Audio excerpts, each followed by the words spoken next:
We are. Okay. Hope you're ready for the new case.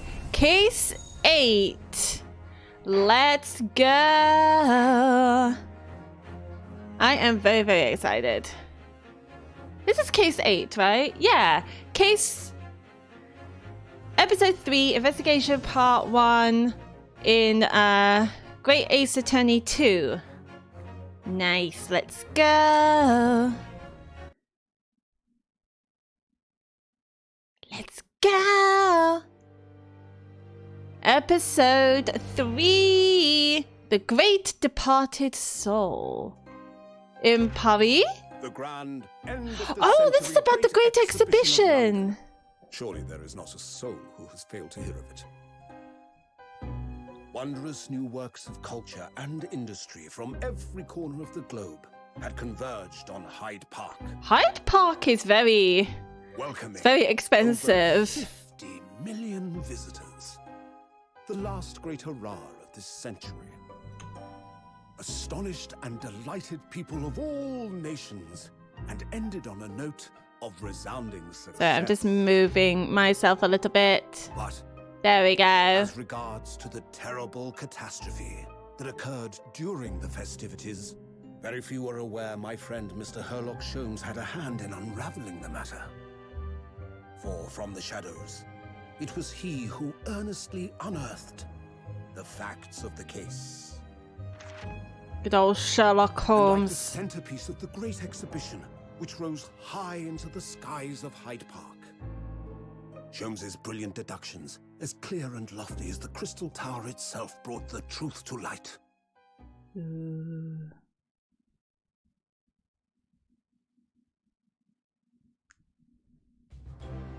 We're here at the showground of the Great Exhibition, which is absolutely packed with people.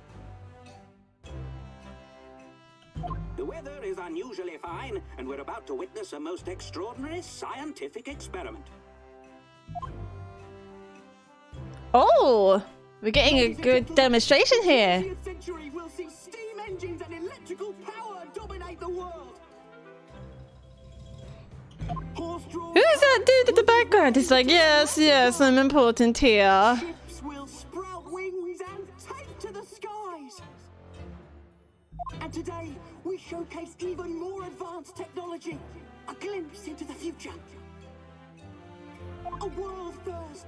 A demonstration of my super high voltage instantaneous kinesis machine. Let's go, let's see it. A man will literally be disassembled by a pulse of high voltage electricity and beamed to another location. Whereupon his body will be reassembled by a series of complex calculations exactly as it was before. Then let's go. Oh, he said it's a demonstration. Oh, he's gonna get murdered. He's gonna get murdered. Someone tampered with the machine and he's gonna get murdered. Oh, and he's gonna get blamed. We defending the curly haired dude. I can see it as crystal clear. Blink of an eye, complete an incredible journey through the air. To arrive an instant later on the crystal tower behind you. Oh, Jesus Christ! If I volunteered myself in a science experiment like this and see a scientist going, hee hee, yes, I would be scared.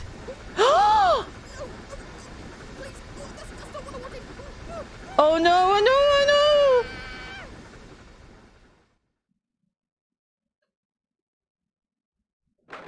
What did I tell you? What did I tell ya? 22nd of October, 9:36 a.m. Holmes' suite. Rienushka. Reno, are you listening? Oh, sorry.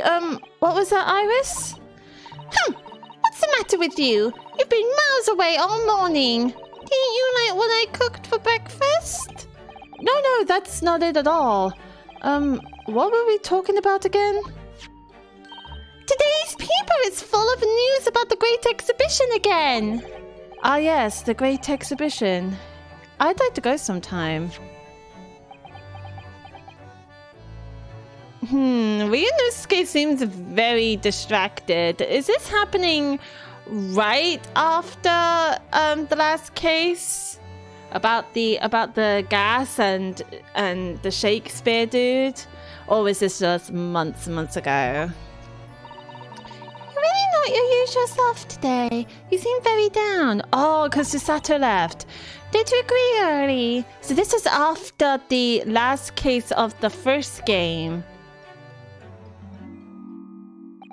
Oh, he's not himself either. Did you say something, Iris? Oh gosh, you're even more down. Because Susato left. Ah! Oh, when did you arrive, Mr. Naruhodo? Hey, he's back to his old self. Yes. I've been here for about half an hour already. We had breakfast together. What? Why didn't you mention it before? I thought you might have known I was here. You know, because breakfast? Yeah. Oh, Holmes must have been miles away. Iris is quite right. You're clearly lacking in vim. So much so that I didn't notice your presence. Thanks. I don't think that was a compliment. Of course, I could deduce the reason perfectly well with some simple observations. What? Let's see. Yes, for example, your tousled hair this morning with all its unruly spikes. Clearly, it could be deduced, therefore, that. Let me stop you there, Mr. Sholmes, because I think I can see where this is going. My hair always looks like this. It always has, ever since we first met, in fact. Oh, really? How interesting. It just doesn't look like a haircut as such, I suppose, because it's not a haircut.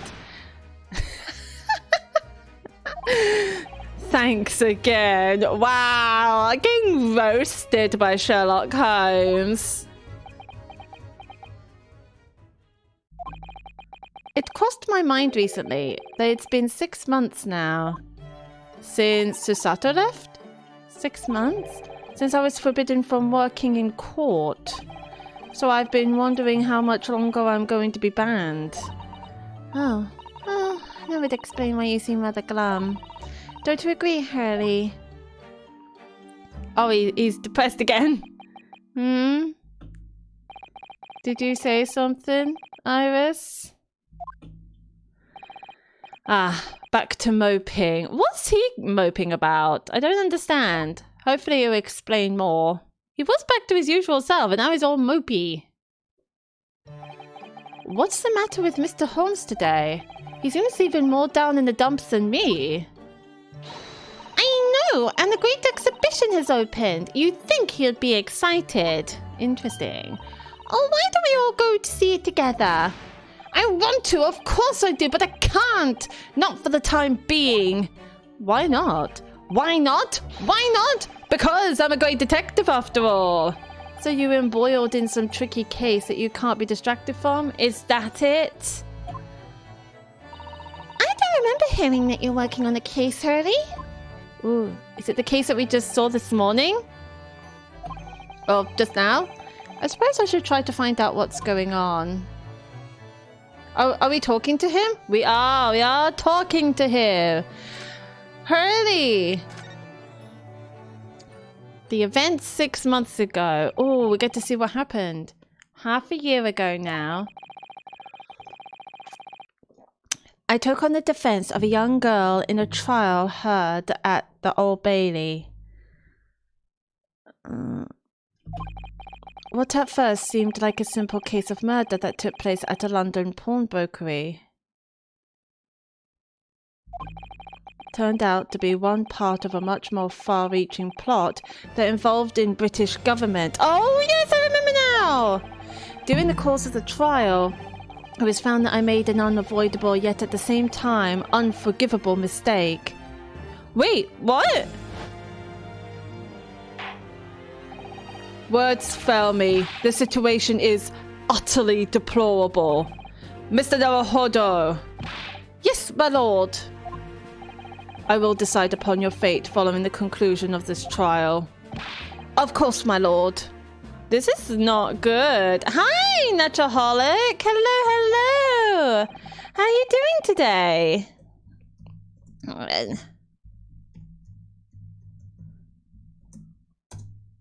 How are you doing today? I hope you're doing well, lovely. In the end, I had my right to represent people in court revoked. God damn. The murder of a young girl. I don't think we did that case. I was told I had to spend my time in research and study, so that's what I've been doing. Cool, cool, cool. You have, haven't you, Uno? Reading all those big fat tomes about British law up in your room and the notes about Holmes's old case. Ooh, what old case? Brewing Iris's special blends of tea, fetching my daily bread for me. Oh, that rhymes! You've become something of a manservant around here. Start on the silverware next, Mr. Naruhodo. Get freaking roasted here in freaking Holmes's place.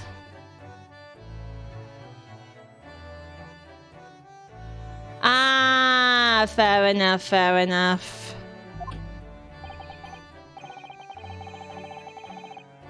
The whole controversy with Hogwarts Legacy. That's fair enough. Well, I'm thinking of going to ask the powers that be to reconsider. Specifically, Lord Strongheart at the British Supreme Court of Whitehall. Ooh, we haven't really seen Whitehall for a while. Lord Strongheart? Ah, the delightful Lord Chief Justice. Not my favourite fellow. Oh. He's not mine either, but he's the man I have to talk to. He's very strong-willed, I will say that. He's the only one who can grant permission for me to start working in the courts again. I came to Britain to become the best lawyer I could. And I can't do that just sitting around here. That's true. The whole of London has been swept up in this great exhibition, hasn't it? So has there been news of the accident that happened?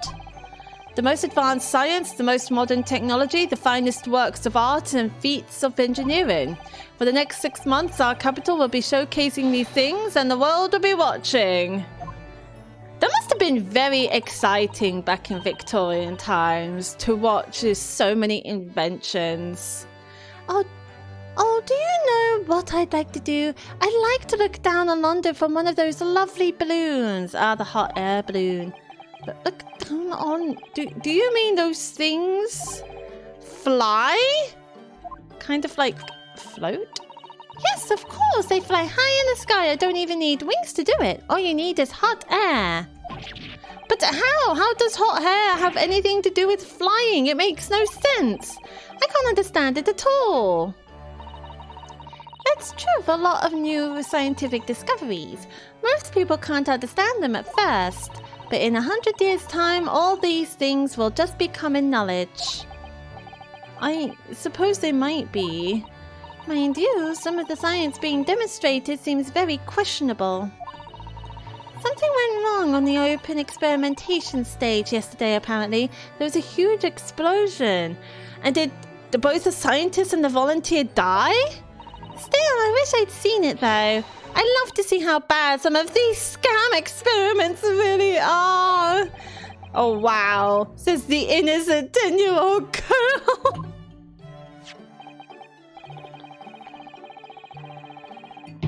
See here. Every page of this paper carries some article or other about the Great Exhibition. But the brighter things shine, the darker the shadows that are cast behind them. Personally, I find myself drawn to the darkness, to the impenetrable. That is my proper atmosphere. Okay, we got a newspaper containing various articles about the world-leading science and technology on show at the Great Exhibition being held in London. Nice! Shadows cast behind? Is that a metaphorical way of referring to the back page of the paper? Ooh, I don't know. Why is he so gloomy? Why are you so gloomy? Are you investigating a particularly tricky case at the moment, Mr. Sholmes? You could say that, I suppose. Nothing more to add. That's not like you. What sort of case is it? Shh! Quiet, Mr. Naruhodo. We must not discuss it here. You never know who might be listening. Ah, is he talking about Iris? You're acting very strange, Hurley. What do you mean, Iris? Well, usually, the more mysterious and complicated the case is, the better Hurley's mood. Like the actual Sherlock Holmes. Ah. Is it really a case that's bothering you? Iris, please, you mustn't exercise your astute powers of observation and deduction on me without invitation. Remember what I always say. Put yourself in the shoes of the individual about whom you're making deductions. You say that, do you? You, Mr. Sholmes? Never mind. Once I've had a cup of tea, I must make my way at once to the crime scene. Is he sleepy? I think he's sleepy. That was a deep sigh. Oh no, he's back. He's back. Do I need to talk to Iris?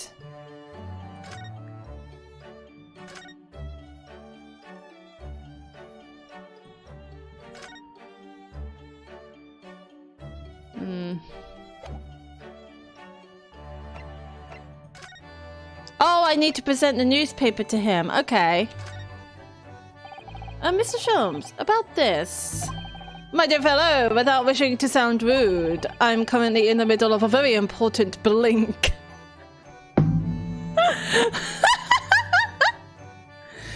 Oh. Oh my god, I don't know why I find that funny. Oh, I'm going to use that.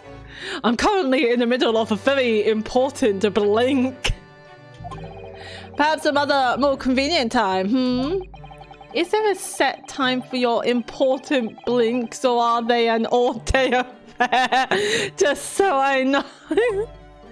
Oh my god, that's so funny. I've already conversed with everything with him.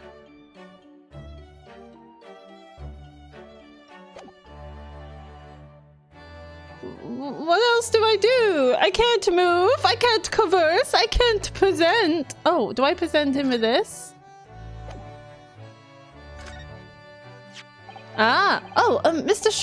Mr. Holmes, about this. Shh, not another word. Oh, yes, I see. Ooh, that was sneaky. I didn't think about that. This would be a collar for a breed of miniature canine with a particularly long neck, and for winter use. He thinks it's a dog collar. Actually, it's the armband I always wear that symbolizes my role as a defense lawyer. Precisely, which leads us to but one conclusion. That it is not a dog collar. Your arm is in fact the particular long neck of a miniature canine. I'm sorry, Theresa, I never shown him this now. The man's barking mad. Is that what I do? Wait, what else do I do? Do I examine something? Let's have a look around. Maybe there's something... Like, they had breakfast.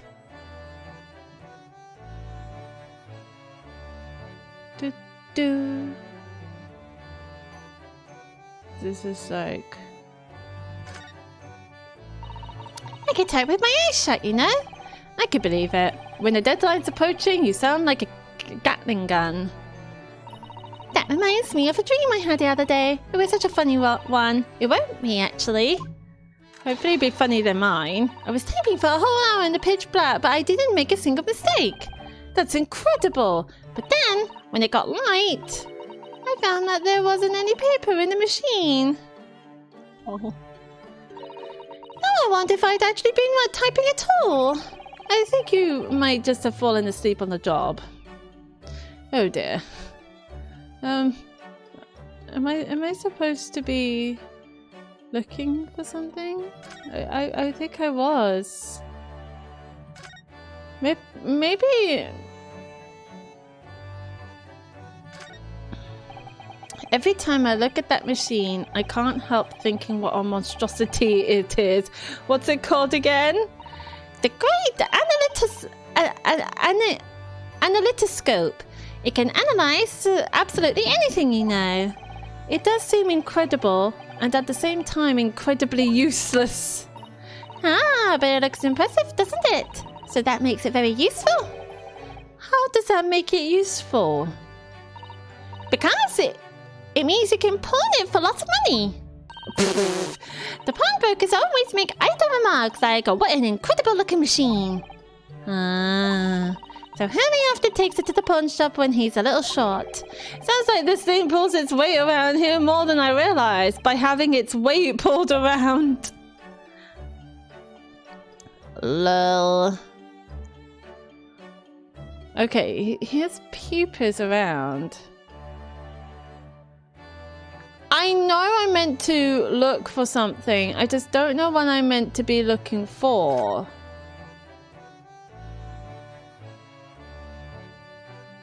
I never actually get a chance to... What's this? Oh, that's not highlighted. Ah, yes, the huge metal chest with the lace cloth laid on it being used as a table for tea and coffee. It's very sturdy, that's for sure, and firmly locked shut.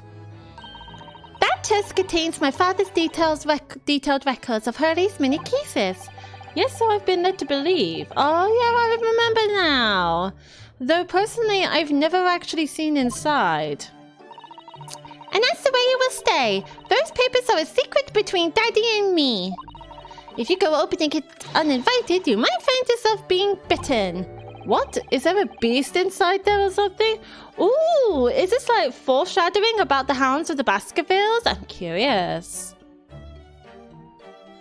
I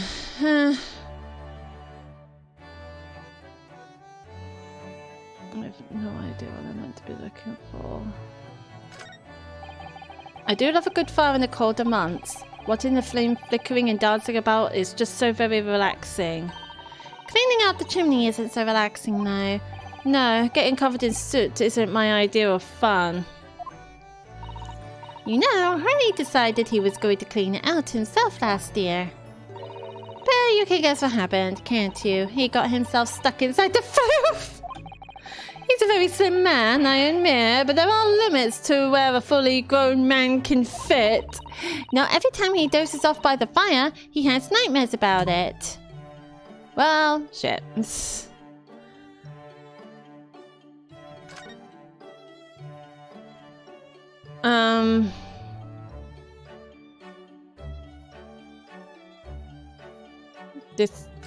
equation? Oh yes, this is where you note down ideas, isn't it, Iris? What's in the melting pot today? The blue carbuncle. Oh, this is Iris's work on how to blend the perfect tea. Yes, it's from a case of theft that Hurley solved ages ago. The theft of a precious stone. A carbuncle is another name for a garnet, you see, especially if it's cut with a rounded top. Oh, really? And this garnet was blue, was it? Well, that's the thing. They're usually red. No blue garnets have ever been discovered. Oh. So who knows what the stolen gemstone actually was? That's the real mystery of the case. A proper Sherlock Holmes conundrum, huh? I don't know what I'm meant to be looking for. Am I meant to be looking for something? There's nothing over there.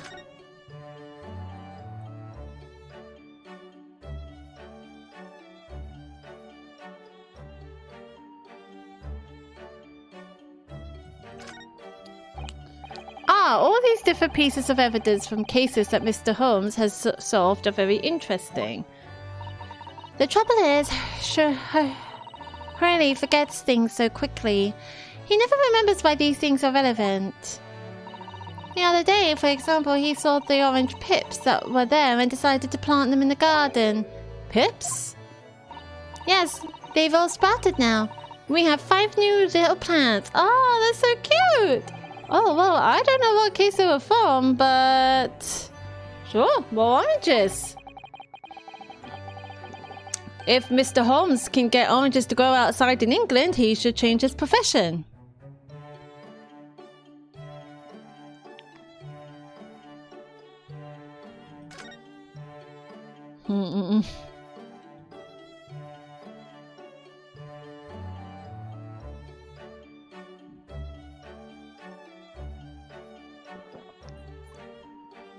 Here?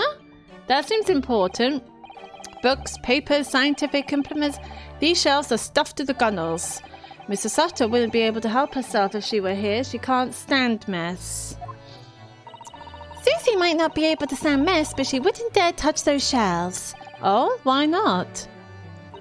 Everything's in intricate balance. Hurley spends ages on it. If you were to touch even one thing, the whole lot would to come tumbling down. Huh. Susie noticed it was a very delicate arrangement right from the outset. You make it sound like a meeting of great minds, but the truth is, Mr. Holmes just needs to tidy up.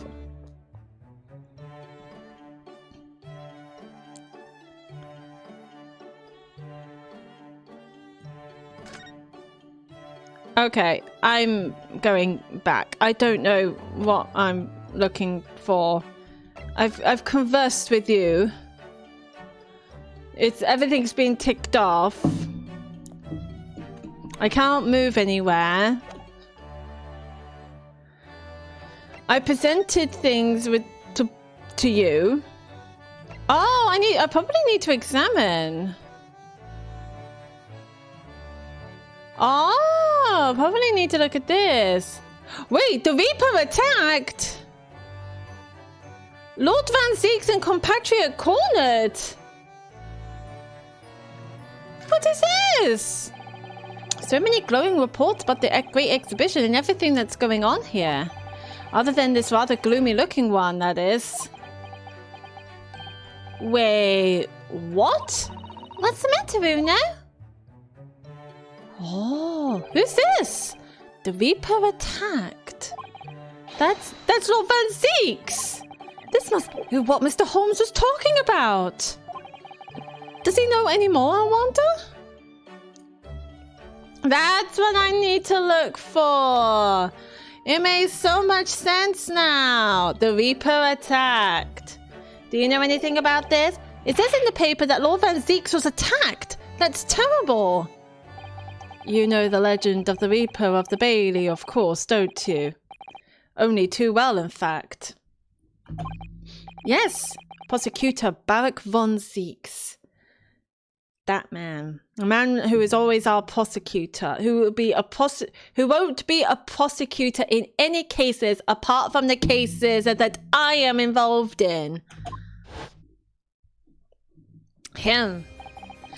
They say that if the Reaper is the prosecutor in a case, there's no salvation for whoever's in the dock. The fire. Even if the defendant is found not guilty. Once the Reaper has someone in his sights, one way or another, that person's time left on this earth will be short. Okay, I know he's a terrible person. And he's very villainous, but I don't think he caused that fire. I don't believe that. That seems...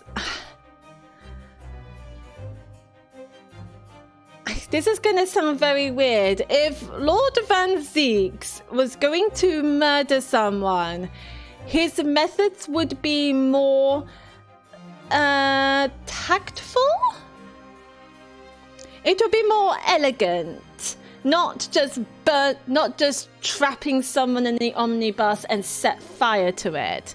I don't think that would be Lord Van Zeek's style. London's finest rogues always find ways around the law. They'll stop at nothing to secure an acquittal in a trial. Falsifying evidence, paying sham witnesses, threatening jurors, bribing judges. But even such devious tactics as these cannot save them from the hand of the Reaper. As you've experienced yourself, haven't you, Mr. Naruhodo? Yes, I've seen the Reaper's retribution at work. Many of these criminal rogues are reckless and quite unafraid to die. If a leader among their fraternity is seen to have been taken by the Reaper, retaliation like this does occur. Really, the capital has a never-ending supply of such scoundrels.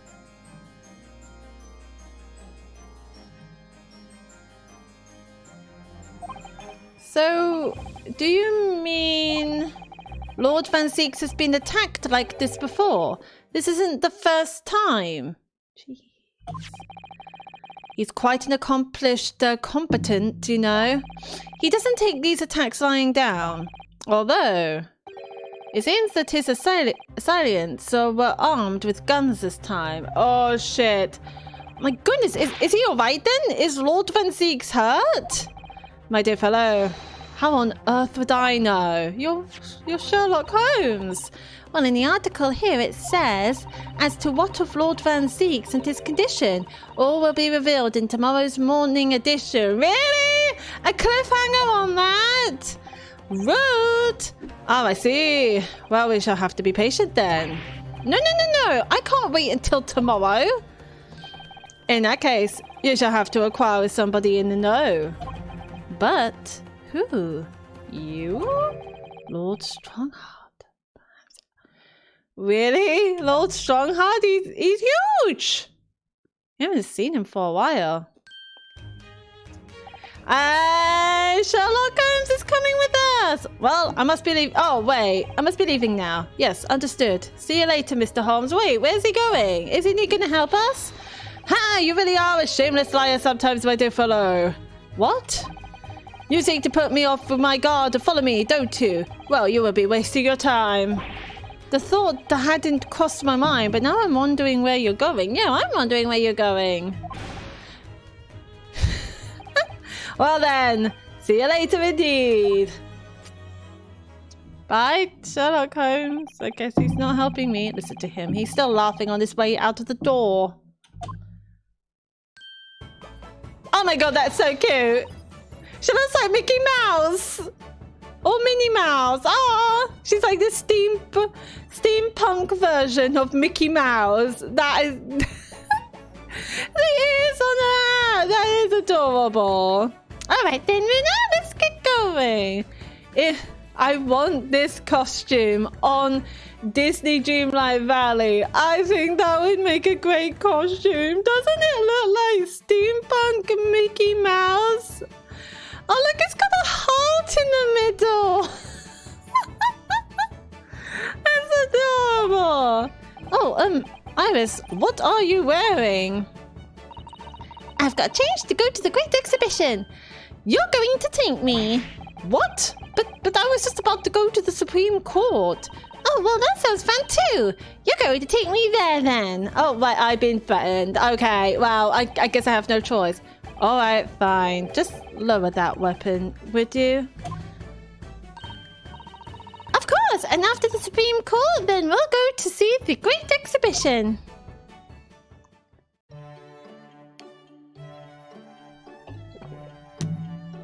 Looks like we're moving.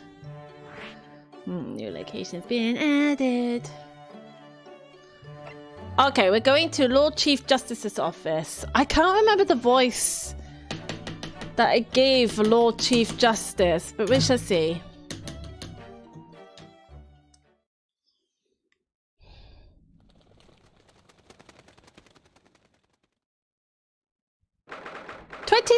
of October, British Supreme Court, Lord Chief Justice's office.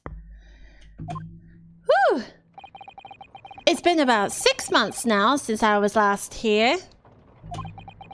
But some things never change, like the sense of foreboding I always seem to feel in this place. For a second I thought that was a cat. And she's just lying on the floor reading. It doesn't seem to be bothering Iris at all, though. She's happily reading over there.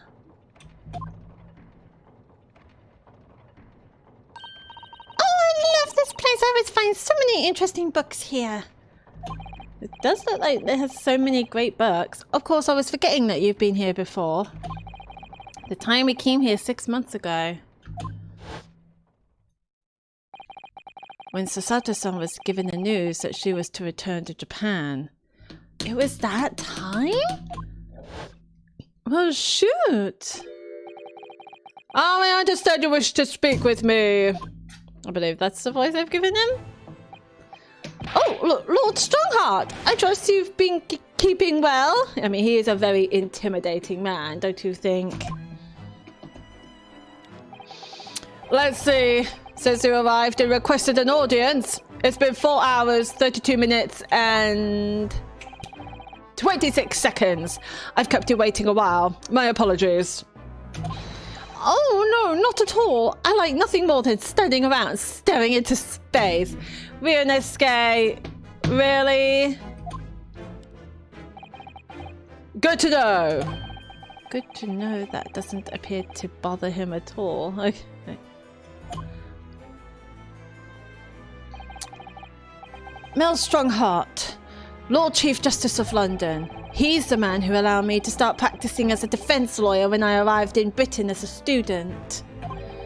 You need only savor the air for a moment in this grand office to understand his preeminent status.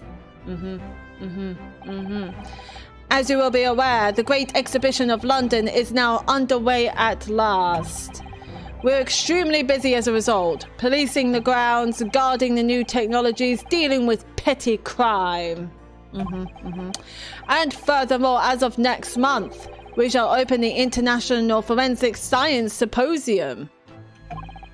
Oh, I've not heard about that. Investigating authorities from 40 countries around the globe will be taking part, including from your own land.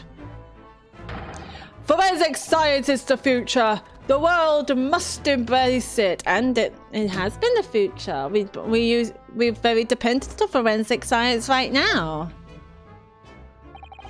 As we're the hosting nation, I have much to do. And it is my highest priority. If others must wait for my attention as a result, so be it. Well, it's nice to know where I stand. So, yes, you wish to consult with me. Of course, I can very well imagine what this is about. Thank you for agreeing to this meeting, my lord. I want to be allowed to start working as a defense lawyer again in court. Yeah, let's go. That's what brought me here today. But actually, there's something else playing on my mind as it happens. Bruno, just take a deep breath and come out with it. Alright, let's ask him. Permission to work. I actually came here today to ask for your permission. Go on. 6 months ago, my right to work in court as a lawyer was revoked and I was told to spend my time studying. Obviously, I'm very sorry for what happened, but the thing is, he's not interested. He's not interested at all. It made me understand what it really means to defend somebody under the rules of a foreign justice system. And I desperately want to have another go. Please, permit me to enter the courtroom again. He's so not listening. He don't give a shit.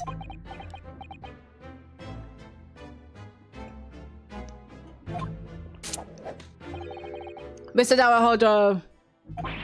Yes? Ugh, here it comes. I'm sure you haven't forgotten your position here, have you? At best, you are a substitute for your compatriot. This was never your intended role. Oh, wow. Very harsh words. Oh, that's true. The Japanese government actually sent my best friend on this study tour, not me. It should have been Kazuma. Also, I can't be the substitute if Kazuma's dead. He was so determined to bring change to our own justice system at home. That was his calling. If that tragic accident hadn't happened, he would have been here. I wouldn't be here in this office now. Oh, I do love this music! Mr. Hosogi was my best friend, you see. That's why I can't leave it unfinished. I have to fulfill his calling for him. His calling, you say? Has it never occurred to you that perhaps you know nothing of his true calling?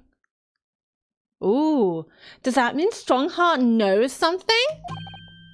Sorry? The mission with which that young law student was charged, what do you suppose it really was?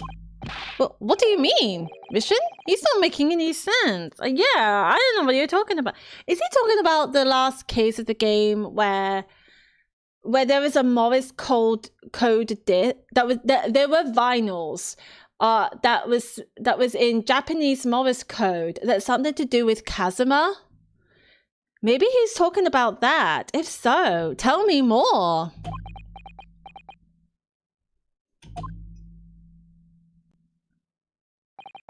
Never mind. I've read all the reports you submitted over the past 6 months.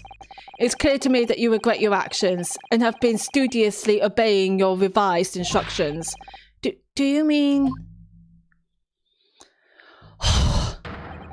As of this moment, I reinstate your license to practice law here in Great Britain. Thank you, dude! Thank you! Thank you so much! That's wonderful news, Reno. My voice. In fact, I believe I have the perfect case to mark your comeback. A curious affair. You'll consider it, I hope. Maybe. Of course, please tell me more. Tell me more, tell me more, tell me more, more. A curious affair. What's the curious affair? You described it as a curious affair? Yes, that's right. I believe it was reported in the press. Are you aware that there was a serious accident at the Great Exhibition yesterday? Oh, no. Yes, I read about it. A professor from Germany tried to carry out a crazy experiment. Let me see. How was it described? Super high voltage instantaneous kinesis, I think. Instantaneous kinesis? As in moving things with a click of the finger? Ooh. That's right. It's just what my herbal blend needs. A dash of devil may care. Whatever this serious accident was exactly, it's clearly captured Iris's imagination. Is she going to be my helper, since Sato isn't with us? It's an unfortunate business. A large explosion engulfed a public experimentation stage and a man lost his life. A certain Mr. Odi Usman, an investor and a well-known figure in society. The guy with the top hat who's like waving like the Queen. Him. A large explosion? A man died? And let me guess, we're defending the inventor. The man responsible for the experiment was Professor Albert Harebrain. Harebrain? Really? He was detained immediately after the incident and is due to appear in court tomorrow. Who called it? Who called it? It was me. I am so smart. I am so smart. On the charge of murder. What? Murder? If you intend to take on his defense, you should hurry to meet with him at the prison. There is very little time left for you to carry out any kind of investigation. The Great Exhibition. A scientific experiment gone wrong. And murder? I fell out of my depth before I've even started. Still. We should go to the prison straight away then and try to meet with this German professor. Don't you think? Yes, Cyrus. Definitely. Let's go. Ah, yes, one more thing about the case. There's a connection with our mutual acquaintance, the Reaper. Oh, with Lord Van Zieks, huh? Oh wait, is Lord Van Zieks going to be working with us? This is a very nice twist. All sorts of conferences have been taking place around the world to coincide with the Great Exhibition. And next month, the largest and most important of them all will take place at last. The International Forensic Science Symposium. There we go. It does seem as though criminal investigation needs to embrace scientific methods, doesn't it? Exactly! Huh? London, the global epicenter of culture, science, and wealth, now has a population exceeding 6 million.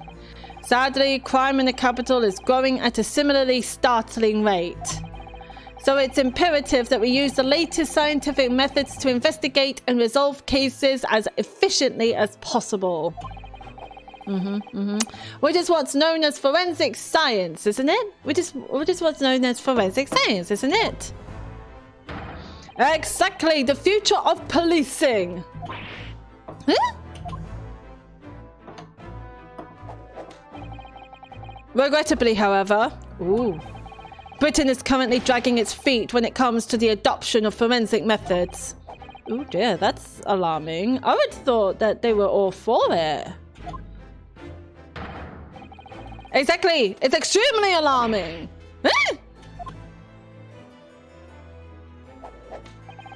If I were Her Majesty's Attorney General, you could be sure. The numbers of crimes committed and resolved in London will be very different to the current figures. And I can cite 12 solid arguments and 223 individual reasons to support my claim. This guy is not taking shit, sorry? By way of apology for keeping you waiting earlier, I shall detail everyone now. What? Oh, how fascinating. No, don't encourage him. I'm not going to stay in here listening to 223 reasons of claims about forensic science. It all began 15 years ago. Oh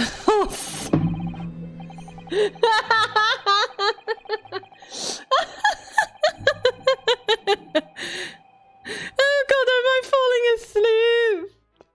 I'm falling asleep.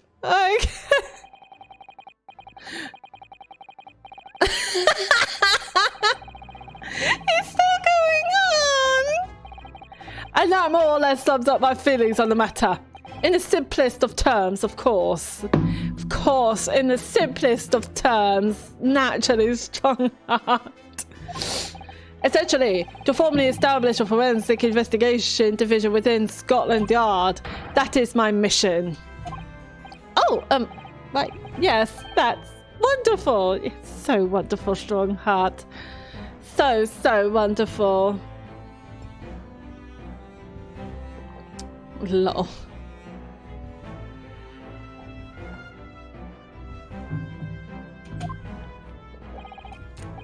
Exactly. Wonderful is precisely what it will be. And there she goes off reading. Iris isn't paying attention at all. She's got her nose in another book now. Lol.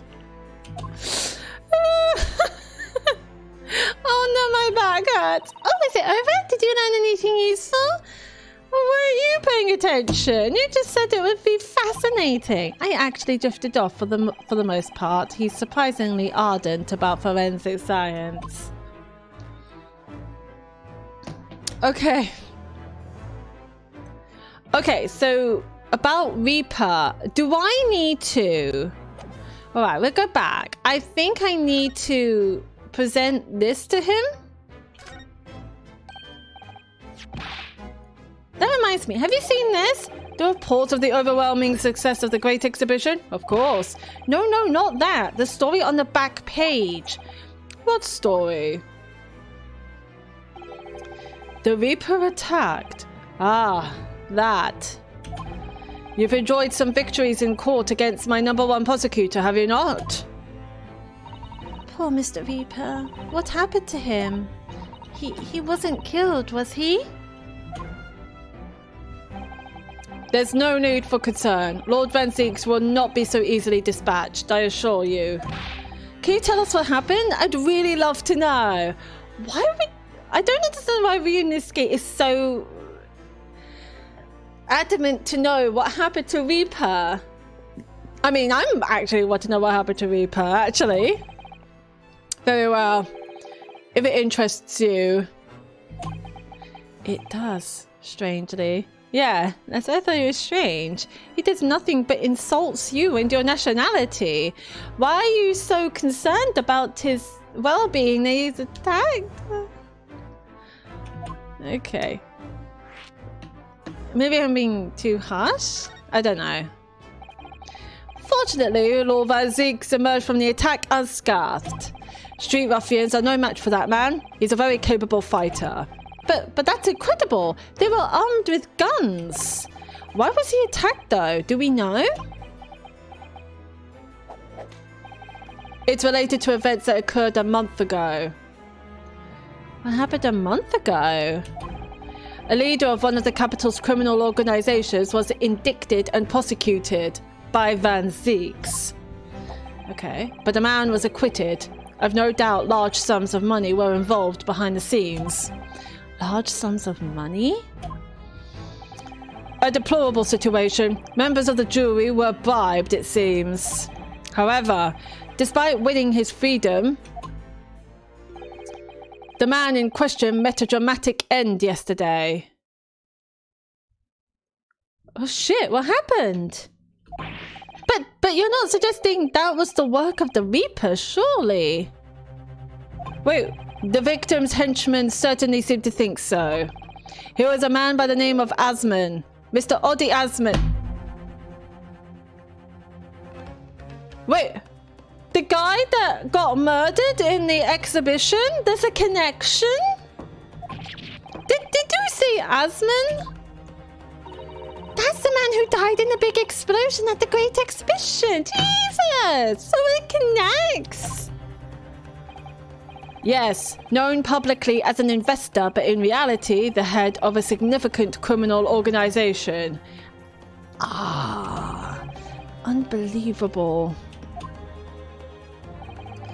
I wonder, could I ask you something, Lord Strongheart?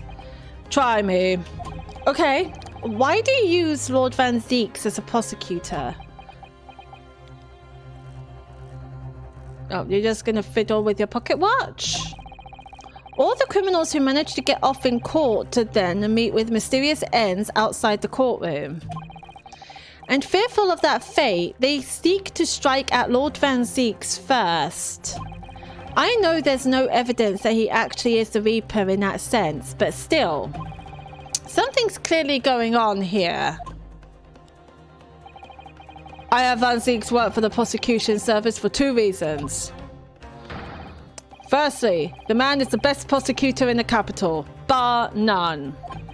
And secondly, any deaths of criminals that have occurred outside the courtroom following his trials are nothing to do with him. But that doesn't make sense. How can you explain away so many have died if not by someone's hand? Van Zeeks may have earned himself the moniker of the Reaper, but he is no killer. I thought so. So he will continue to prosecute on behalf of the Crown. Unless he wishes otherwise, of course.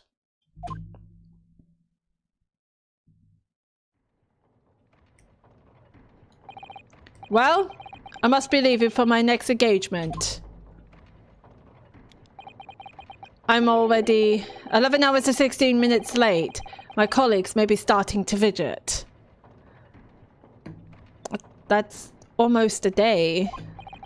11 hours late? That's quite something. That meeting had already started when I arrived back here for this engagement with you. So lateness was inevitable. Time stops for no man. True. True, he's not wrong. I'm sure it stopped for me doing those 12 solid arguments and 223 reasons. Lol. Oh yes, where would I find Lord Van Zeeks now? Oh, are we going to talk to him? I would assume he's at his office. Right, I'll go and ask him about the attack in person. I want to get this straight from the horse's mouth. Away with you now. I'm leaving Professor Hairbrain's defense entirely in your hands. Hairbrain. Hairbrain. Of course, yes. Thank you very much, my lord. What's her name? I guess we're moving. Let's go. 2 new locations have been added. So we're going to the prison. That's where Professor Hairbane is, or the prosecutor office. We'll leave the best for last, methinks. To the prison we shall go.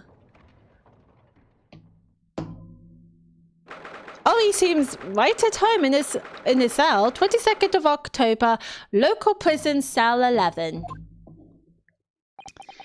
The warden said cell 11. That's this one. Oh, there's someone curled up in a ball in the back corner. Look. What's his name again? Professor Albert Hairbane, wasn't it? Excuse me, Professor Hairbane?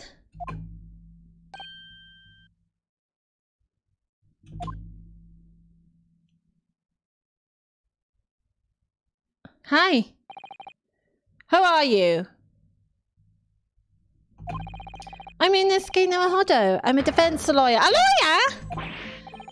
Was it something I said? A lawyer, you say? Would you be here about the experiment? Are you going to defend my hypothesis? Your hypothesis? Sorry, I did it. Yesterday's demonstration. That magnificent demonstration was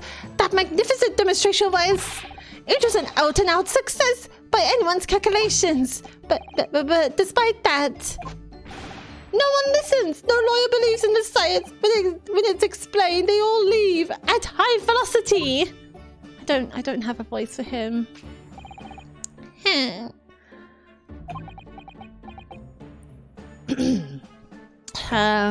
Now's probably not a good time to mention that your zeal made my concentration leave for a while too.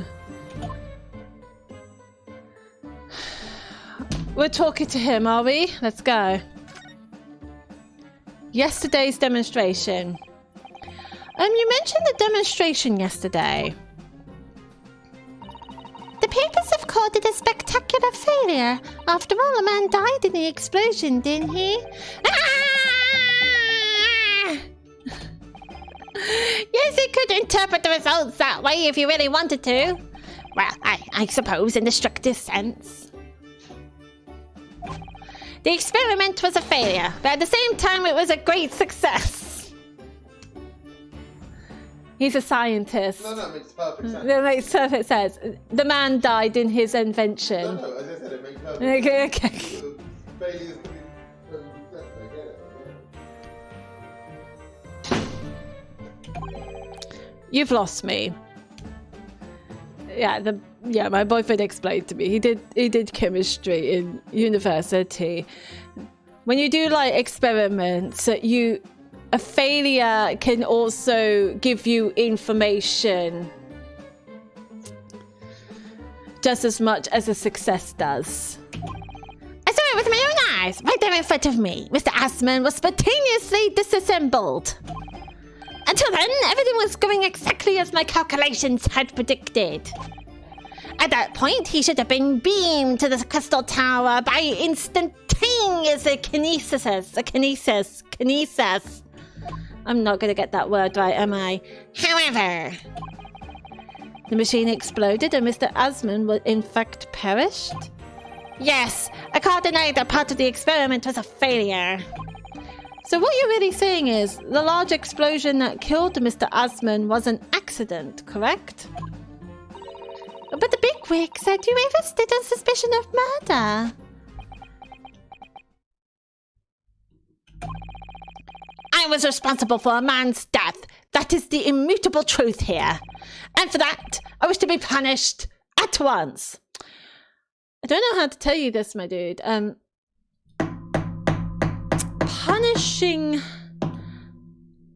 The punishable sentence for murder would be death by hanging. So... But... Murder? Never in a million years. It was an accident. Simply an accident. I agree with that. I feel like somebody tampered with that machine behind his back, and that he's getting famed for it because it was his invention. Hurley and I were talking this morning, you know. He said the situation would change completely depending on whether it was treated as an accident or murder. How exactly? Well, if it really was an accident, then the professor's machine would be kept in your protective custody. On what grounds? Ah, yes! It's newly established here in Britain. The Special Dispensation for Scientific Equipment Act. That one passed me by.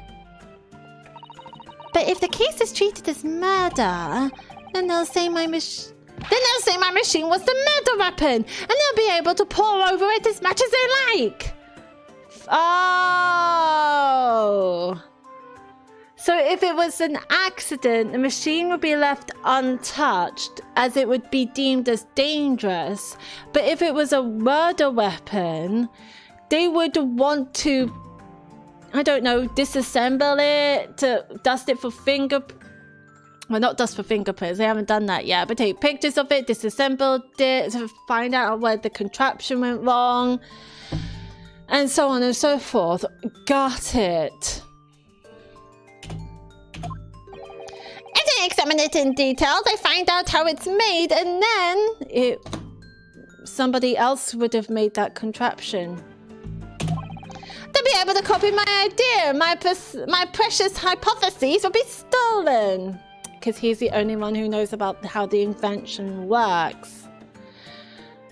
But maybe not technically if somebody tampered with it.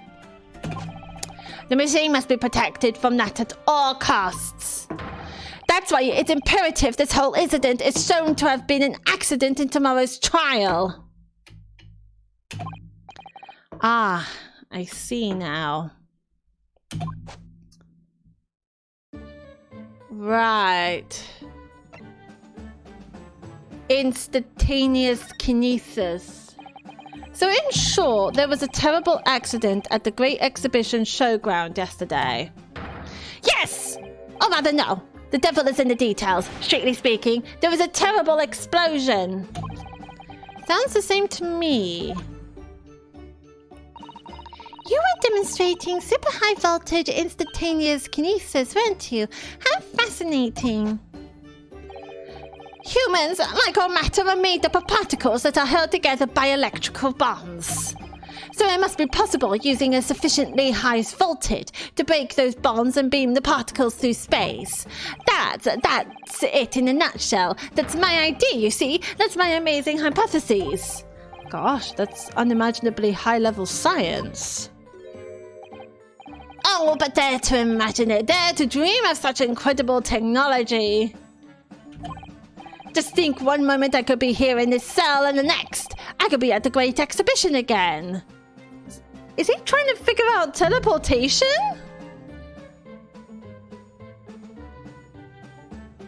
So he's saying that this machine would be...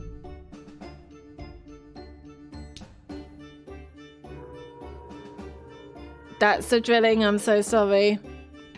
So he's saying the machine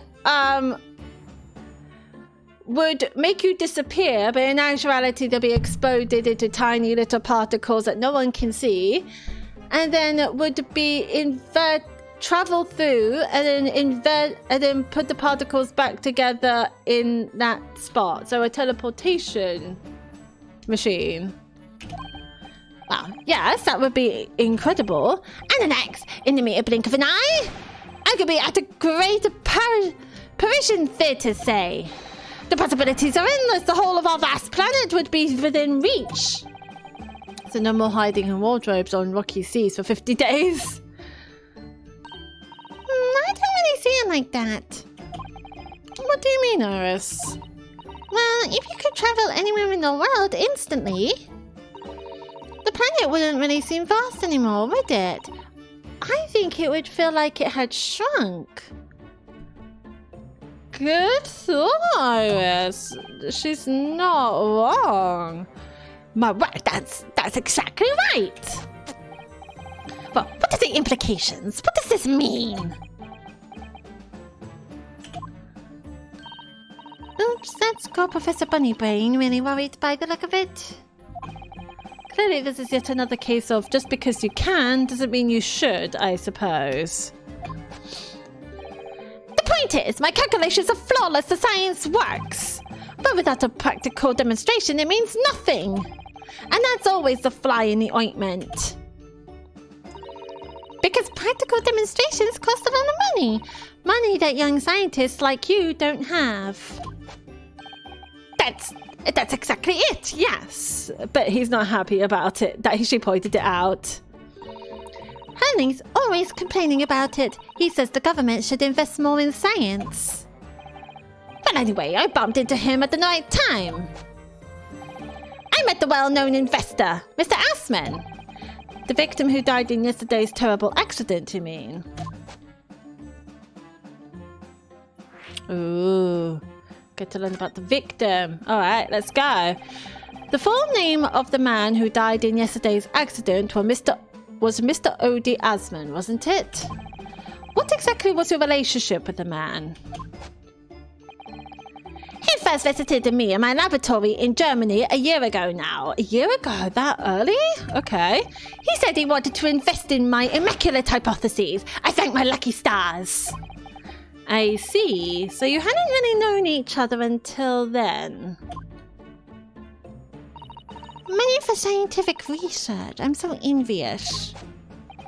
As far as I was concerned, the man was an angel. Oh, really?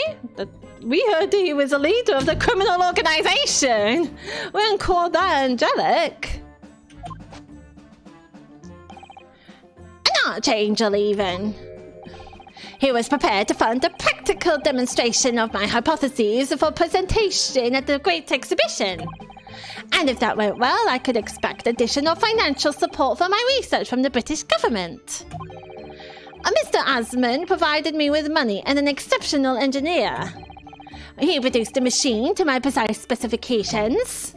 But then your dreams were blown to dust in one enormous explosion. Iris! Gosh, she can be so sassy. Oh! As you can see, I owed everything to Mr. Assman. I would never, ever have thought of taking a man's life. Well, he seems genuine enough. I don't think he's lying. No, I don't think he can lie. So, are we going to present him the newspaper? Here is the newspaper. Read the newspaper. Yeah. How could this have happened? You must feel awful, as well as the man losing his life. The Crystal Tower is greatly damaged, too. I know what happened! It must have been that. That? The day before the demonstration, I had my usual meal of frankfurters at the hotel restaurant. When I paid the bill, they gave me 3 shillings too much in change. I bet instead of saying anything, I just slipped the coins into my pocket. They're still there now. How many is 3? What is 3 shillings?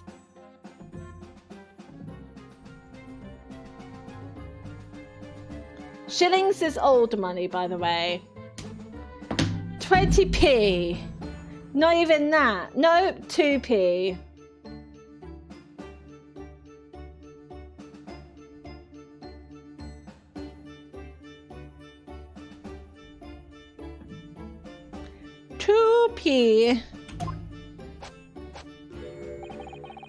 It's divine retribution for my wrongdoing. That's what this is. I wouldn't say that. For a scientist, he has some very illogical anecdotes. Long and illogical. Yeah.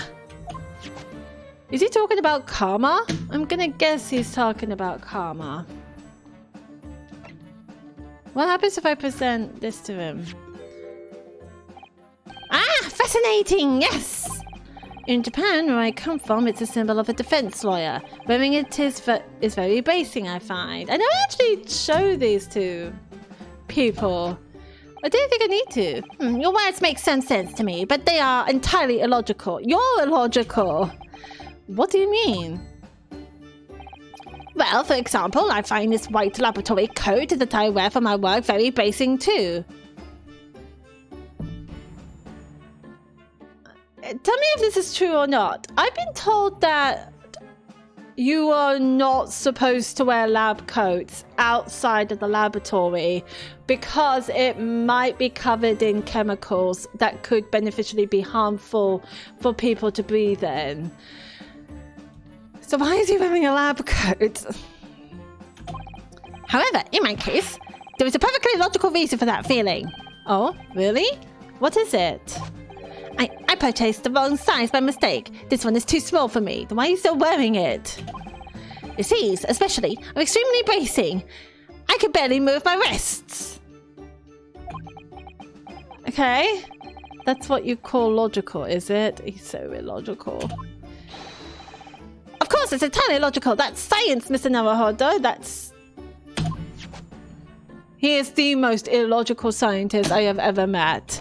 Is there any more to discuss with him? No. In that case, I'm gonna go to the loo. I shall be right back.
I'm back and I've got Doritos.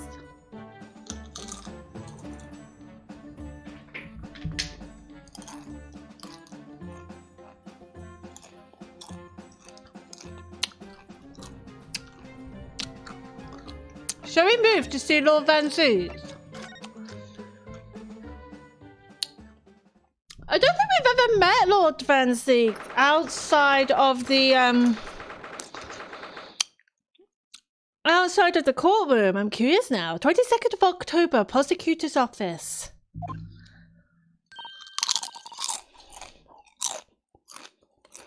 It's very snazzy. Oh, so this is the legendary Reaper's office. Yes, it appears so. Boy, it sends a chill down your spine, doesn't it? What an amazingly deathly atmosphere. Oh, is that... That hooded figure was so still, I hadn't noticed his or her presence. I wonder who it is. Is that Von Zeeks?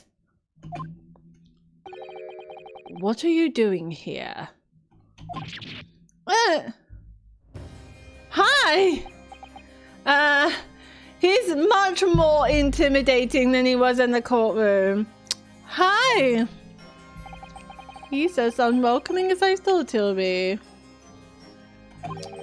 Actually, maybe even more so. Oh, I'm glad to see you're well. Mm-hmm.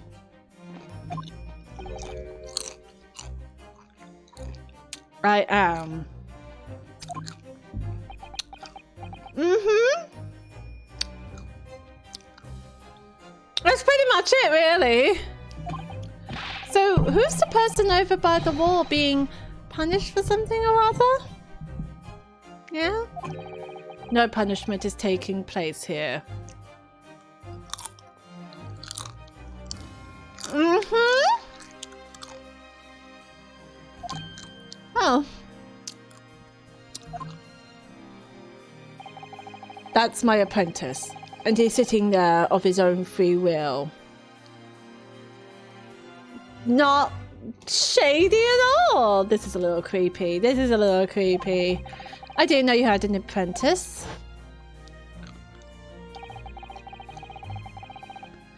It must be the same person who was pictured in the newspaper. But we don't know their face.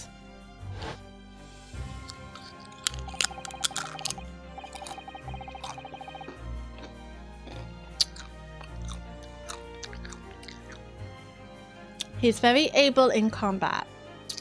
A requisite skill for anyone under my tutelage. Are you referring to the attack on the Reaper that was reported in the papers? The Reaper? He doesn't know his nickname?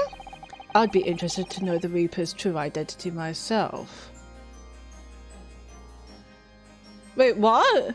Isn't he the Reaper? What is going on? Does he not know when we talk about the Reaper, are we talking about him? Assuming, that is, such a fabled fiend genuinely inhabits our great courtrooms. I am so confused. I am so is he playing with me?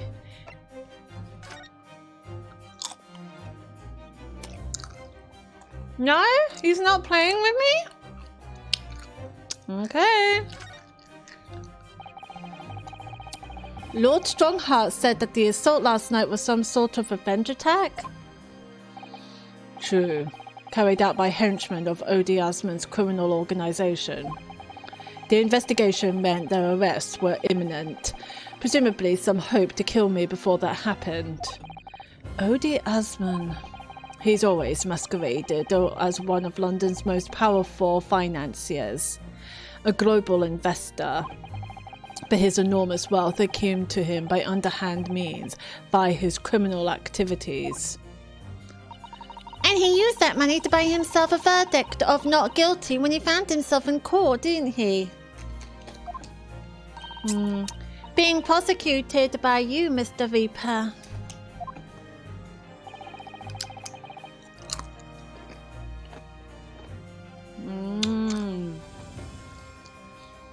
But the man got his comeuppance in the end.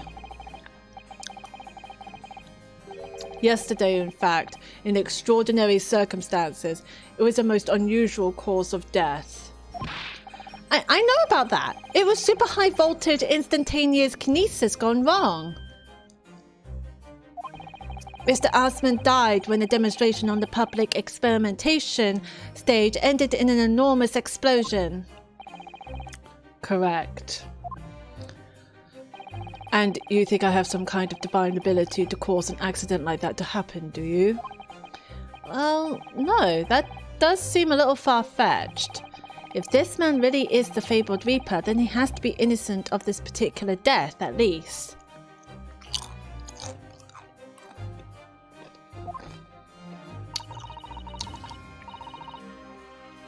It's strange how this has worked out, isn't it, Runo? I mean, what with you taking on the Professor's defense for the trial tomorrow? What? You're going to be defending him? Oh, yes, that's right. Though I barely know the man's name yet, to be honest. Albert. Does he know him? Albert Harebrain. That's right. Do you know him by any chance? Does he know him? Does he know him? Ooh. Of course. What secrets are you holding, Van Zeeks? Tell me. He's a contemporary of mine. We were at university together. Oh, interesting.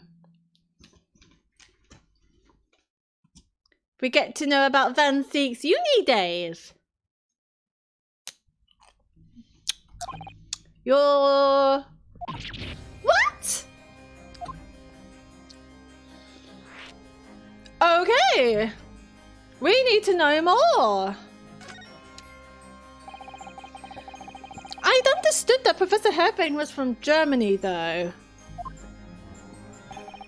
Hairbrain's from a respectable British family. After graduating from the University of London, he moved to Germany to carry out research, that's all. So you were students together? I was in the Faculty of Law, of course, and he's in science, so our paths rarely crossed.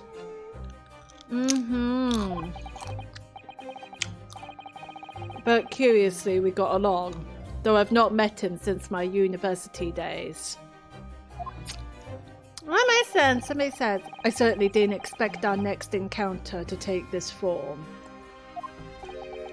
And with you of all people representing him. Well, don't look too angry at me. I was assigned this. Only if I make it out of this office alive. He looks like he's gonna eat me.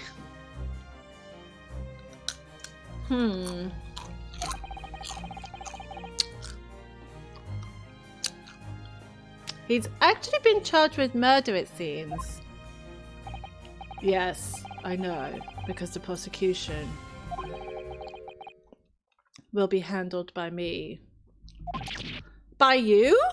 But you made it sound as if you and the professor had been friends. We are friends, it's true. Then why would you do this? If the Reaper is the prosecution, there's nothing anyone can do to save him. He's doomed.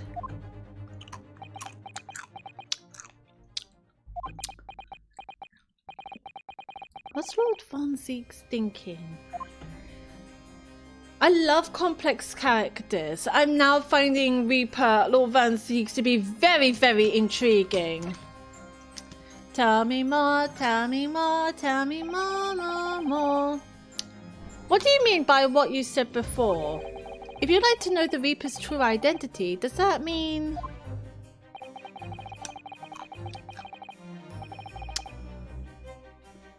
I'm a crown prosecutor and a mortal like any other. I'm no demigod. But they've all died, haven't they? The people you've prosecuted, I mean. Whether or not the trial ended in a conviction or an acquittal. Those I prosecute are the vilest wretches of our society. Okay. People who without question deserve to be found guilty. The world is a better place without them. But that's not true of Mr. Natsume, for example. He wasn't a vile wretch at all. Mr. McGilded was, like Jesus. No, it was Ginny. In fact, she's ever so hardworking now. Yeah, what do you say about that?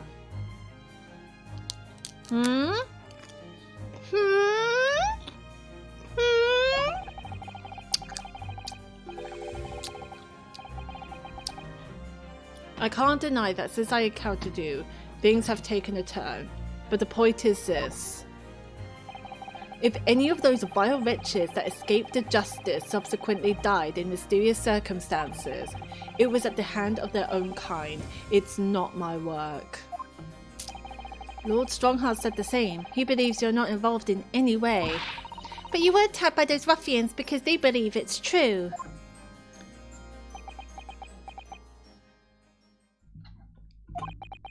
The fact is, since people started to call me the Reaper of the Bailey, the number of serious crimes in the capital has dropped substantially.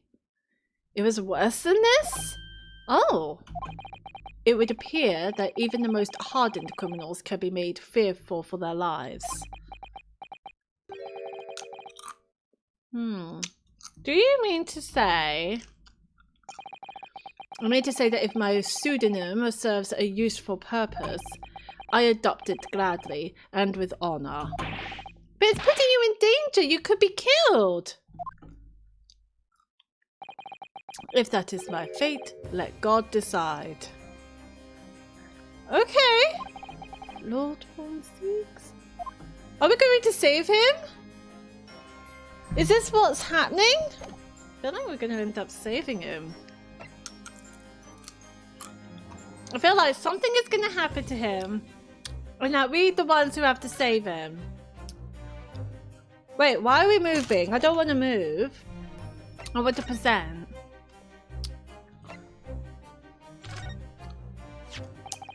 Lord Van Zees, about the article in this paper. Well, yes, it seems there was a reporter nearby when that little skirmish took place. I had no idea I'd been photographed. It was careless of me, though you look very photogenic. It looks as though it was taken after the people who attacked you had run away, though.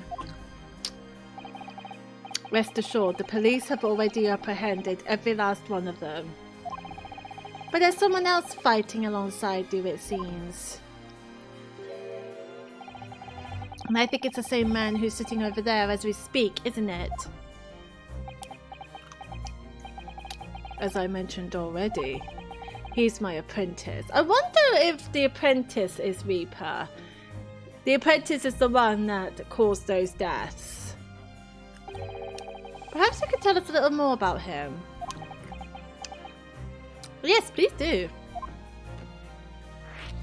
Your apprentice. He's in my tutelage to become a prosecutor. So you could say he's my apprentice, I suppose. Ah, like you are to Hurley then, Runo. I don't remember taking an apprenticeship with a great detective. He's currently compiling a report about last night's attack. Okay. It looked like he's meditating. It looks like he's wearing some kind of mask. Some kind of mask. Why is he wearing a mask? On Lord Strongheart's orders. That's a bit odd.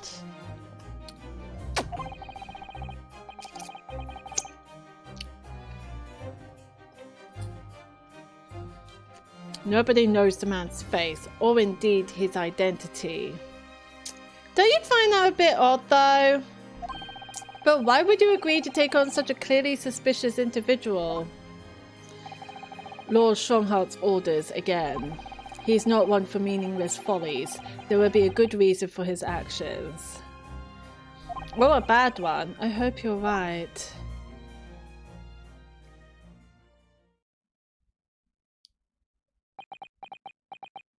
Hi.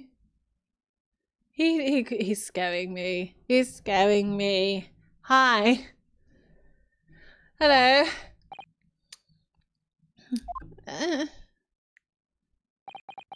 So wait, are we on the path of trying to protect Lord Van Zeeks? Is this what's happening? I thought he's our rival or our enemy and that he detests us, but no, we're literally on the warpath to protect Van Zeeks because he was attacked and people are naked. There are criminals who probably come after him. It's like, oh dear God. The task is complete. Good. In that case, you can collate all the briefs.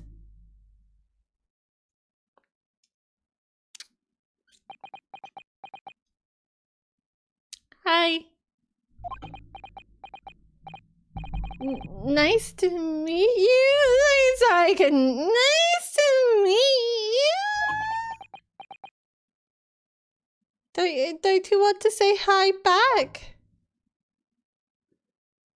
I'm going to give him a Batman voice. Back to work again. That was really strange, though. I'm Batman. I've never met the man before. I didn't even know he existed, and yet somehow it didn't feel like our first encounter.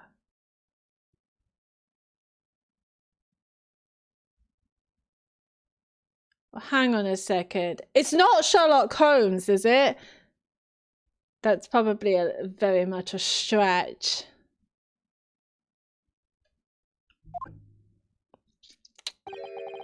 Don't bother trying to converse with him. He says nothing to anybody from outside this office. Lord Strongheart has strictly forbidden it. Oh, I see. Why are you so interested in my apprentice anyway? Oh, no, I mean, sorry, I didn't mean to... The way he stood there so casually, yet with that flawless posture. It's flawless. Absolute flawless. It couldn't be.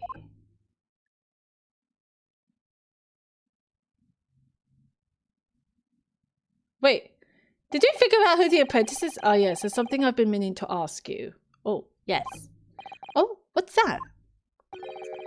That Nipponese man. Is he faring well? Oh. Is he talking about Natsume? Sorry? The one arrested twice in succession 6 months ago, with a stoop and a mustache and the jitters. Ah, Mr. Natsume, you mean?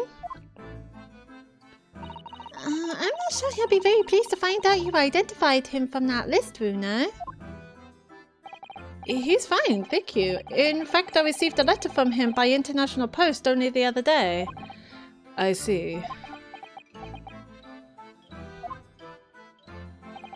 Well, I think we can end our discussion there, don't you?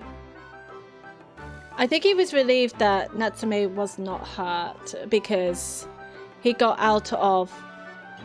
Because he won the case, didn't he? He won the case, and now he's in Japan with Sasato. So I think Van Zieks was relieved to know that he wasn't killed, let alone hurt. So there's little time left before tomorrow's trial. I advise you to spend it investigating the case. Yes, thank you for the advice and for the conversation. At least in Van Zieks, he let us investigate and let us do our jobs and making sure that we do it correctly, going against him, as in fair and square. Unlike the prosecutions in Phoenix, right, Ace Attorney, where they tried to find a way to sabotage the investigation so that we won't investigate just so they would win cases. So, fair play, Van Zieks, fair play. I can't believe he's asking after Saseki-san. After a Nipponese. Yeah, no, that's a bit... I wonder, maybe he's concerned. I'm not sure whether to feel happy about that or worried. Maybe both. Both is good, both. I never imagined that Mr. Reaper would be friends with a mad scientist, did you? That's a turn-up for the books. A mad scientist? Ah, you mean Professor Hairbrain? Yes, it might be worth quizzing the professor about his relationship with the Lord Van Zieks, I think. Sounds like we should get a move on. Let's go, let's go. Back to the prison we go.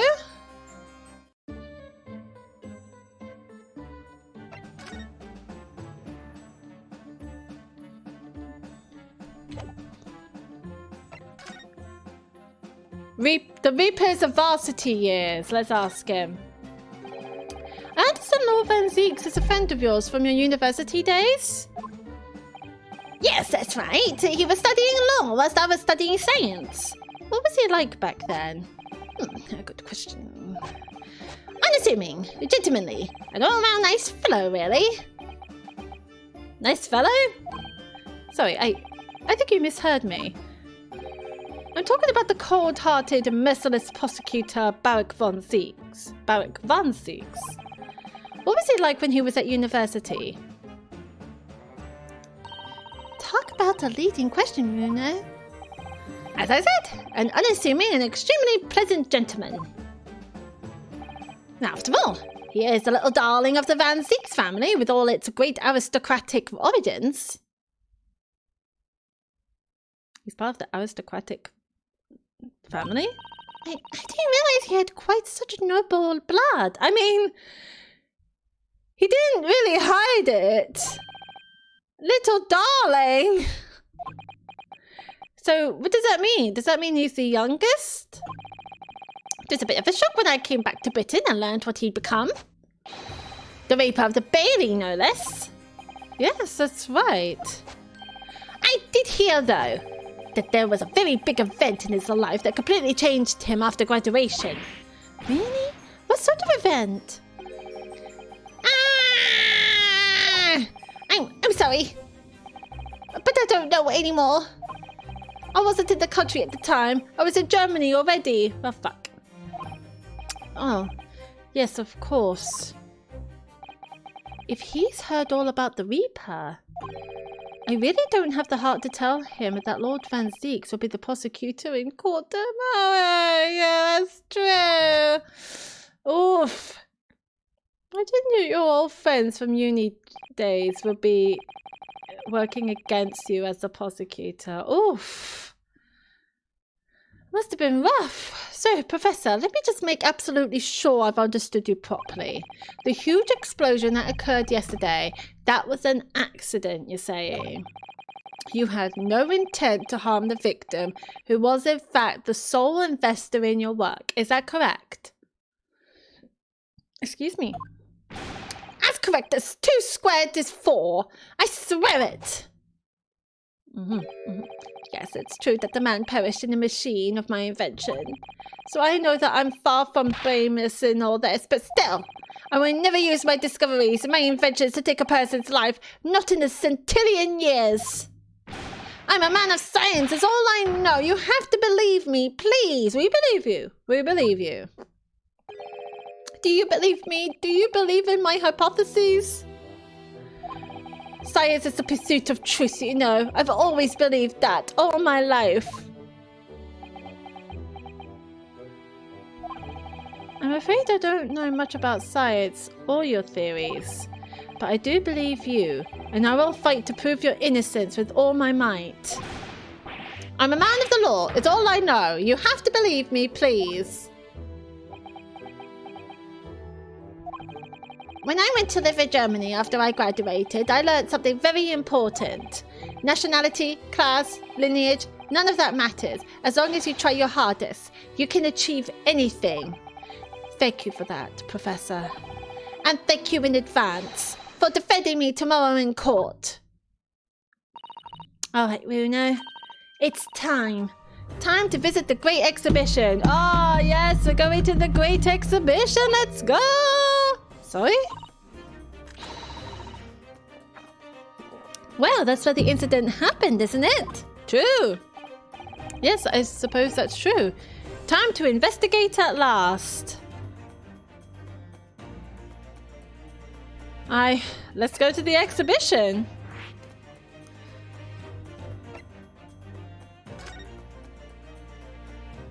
Let's go. Ooh, pretty.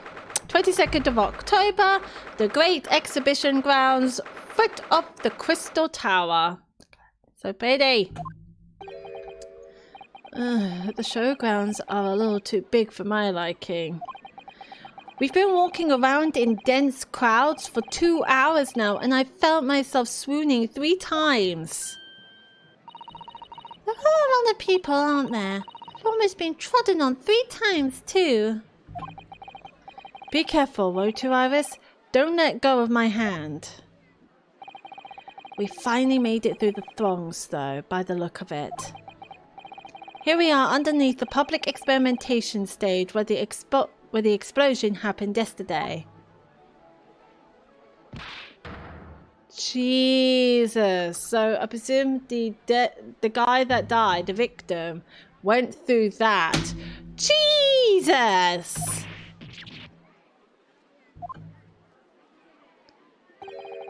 What's that? It's a hot air balloon. I can hear voices from up on the stage. Sounds like an argument.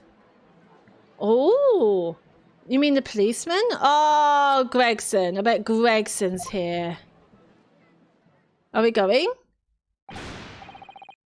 Right, I've had it with you this time. I'm warning you, I'll arrest you in a minute. Oh yeah, go on then, Spec. Don't give it a shot. You ain't got no evidence and you know it. Oh, it's Gina! Oh my god, it's Gina!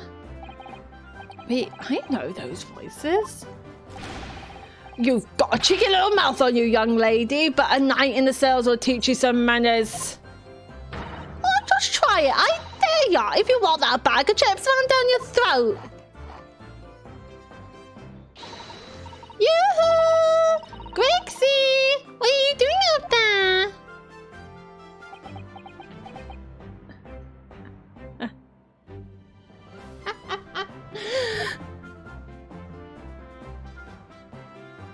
Oh, you just ran down.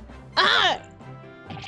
Ah! It's you! Here! You're here! Here you are! You here! Your ladyship! Oh my god, he's so creepy. How are you, your ladyship? I do hope you're well, your ladyship. Does that make her 3 times a lady? I'm not well at all. It's far too busy everywhere. I wanted to ride the balloon, but there was a 3-hour queue. Unbelievable! I'll go and have a word for you at once, your ladyship. You'll be flying as high as a kite in no time once I pulled some strings for you. Tobias Gregson, an inspector at Scotland Yard. Until recently, he was suspended from duty, but it would appear he's back in action now. He's actually quite well known, appearing as he does in the adventures of Sherlock Holmes. And for that reason, he can't say a word wrong to the story's author, Iris. But there are limits, surely. Or there should be. Watch it, sunshine! Sorry. What gives it? Don't tell me you're on this case. I am. I've been given another opportunity, good sir. Sorry, I'm just cleaning my glasses. Yes, I'm acting for the defense. So we're here to investigate. Dear me, that's a situation, is it? Is it really that troubling? Oh, thanks. Not like I would have helped to do. Amazing 5 bob, is that all you got? Ah, Gina! You're a lawyer, ain't ya? You could stand to carry a bit more copper around in your pockets, Mr. No Order. What? Hey! That's my last bit of spending money, that is. You can have it back, but I'll have to charge you for all the bother. 3 bob. Yeah, I love her. This is Gina Lestrade, a pickpocket or diver, born and bred in the East End of London. In the case that led to my own suspension 6 months ago, this is the young girl I was defending in court. Oh, that case. What's your problem, eh, Odo? Diver, pickpocket, what's with all the name calling? You want a bag of chips ran down your throat? An order, yeah? I thought you were proud to be a diver, Gina. You were just arguing with Inspector Gregson about it, weren't you? Also, she's got nice new clothes. I love her style. I assume you've been up to your usual tricks here at the showground. That ain't no way to talk to a lady, Odo. Half a year's a long time. People can change. I'm an apprentice now, learning to be a Scotland Yard detective. So you all have to call me what everyone else does. It's Inspector Lestrade now. Inspector? That badge is homemade, surely. Yeah, that's adorable. The inspector part isn't entirely accurate. No one calls her that. For what it's worth anyway. Investigating is off the cards for all of us. What's that supposed to mean? We can't inspect the great exhibition. Right, well, I'll be back up top. You hold the fort down here, all right? Right, sir. This raises a lot of questions. Yeah, a little bit. Are we talking to her? We get to talk to Gina. Gina, it's been been a while, lovely. How's it going? It was 8 months ago now that I first encountered Gina in connection with the case I was working on. At the time, she was living in the East End with a group of other orphans. She helped all of them survive by pickpocketing, but then she got embroiled in a murder. I had a lot of time to think in prison. I realised I couldn't go on like I was. The diving weren't working out. Oh, I'm so pleased to hear it, Jeannie. Well done. So, you went from being a pickpocket to a detective? You got it. Good, innit?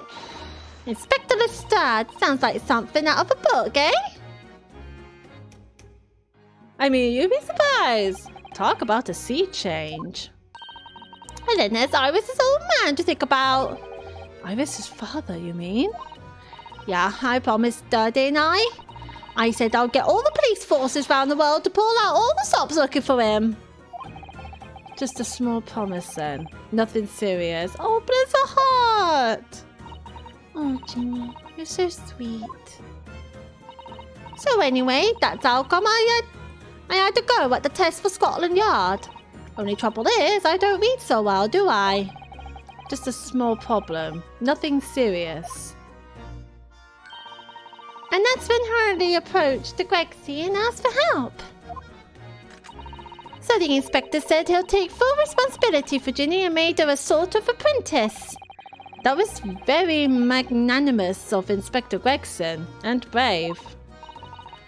Well, you know Harley, he enjoys finding ways to make people do what he wants. The great detective likes digging for dirt. In other words... So, the long and the short of it is, if you've got questions about the case, you can ask Inspector Lestrade. Right then, Inspector. Actually, there's still a big mystery surrounding Gina, isn't there? Oh, what, Bruno, what? Well, 6 months ago, Gina was a defendant in a trial prosecuted by the Reaper. A trial in which she was found not guilty, and yet here she is still. Come on, you're not still on about that, are you? The Legend of the Reaper, or whatever it's called. God, you don't have worry, or do? If I didn't half worry, there probably wouldn't be a whole lot of you left. It's like I told you before, isn't it? The Reaper's kind of like him upstairs, so he knows what I'm like on the inside. That I ain't really done nothing wrong. Nothing wrong might be stretching a point. I mean, you were pickpocketing and a diver, so... What about Mr. Natsumi in Japan? He's perfectly fine, isn't he? Well, that's true. Perhaps the Reaper is more discerning than I thought. Exactly! So I ain't worried, I'm totally fine. Oh no, please don't say that. Don't jinx it, Gina. We don't want you to die.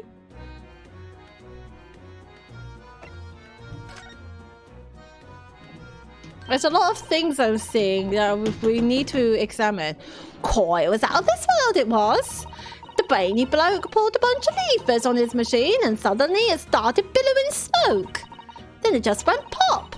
I ain't seen a better experiment here yet. Sorry? You mean you saw it, Ginny? With your own eyes? Yeah, of course. The boss is in charge here, ain't he? Of keeping everything running smooth, I mean. The boss being Inspector Gregson, I suppose. That's going to take some getting used to. So all I have to say is I'm on duty and I can do whatever I want to. Get this, I was up in one of them flying balloons when it happened, watching it from above. Oh, you're so lucky, Jeannie. Maybe I should join Scotland Yard too. Yeah, do it. You know how to put the boss in his place already, right, Iris? You'd have no trouble at all. Then it's settled. When do I start? No. You can't join Scotland Yard, Iris. We'll see. Anyway, what I don't understand is this. If the machine exploded so spectacularly, how can Professor Bunnybrain still be claiming that his experiment was a success? Oh, right. Well, it was a success in a way. It was? How can it have been? successful experiment? How? It exploded and somebody died. Surely after the whole machine blew up, no one could call the experiment a success. It's like I said, it did sort of work. I mean, yeah, there was a load of smoke and that whopping great bang. But where do you think they found the victim's body, eh? In the crystal tower over there. What? In the tower? Interesting. So it did work. You can see for yourself, can't you? Up there above the scaffold. Oh, where are the glasses poking, you mean? Yeah, the cage what the victim got in to start with. Really did get beamed through the air or whatever and landed all the way over there. So you see, it did kind of work, didn't it? What? I don't believe it. I mean, I don't get the ins and outs of it, but anything's possible, right? With science, I mean, true. Oh, I'll tell you what, you can have this. It's a plan of the experiment they drew up at the yard. God, Gina's voice really does my throat in. Ah!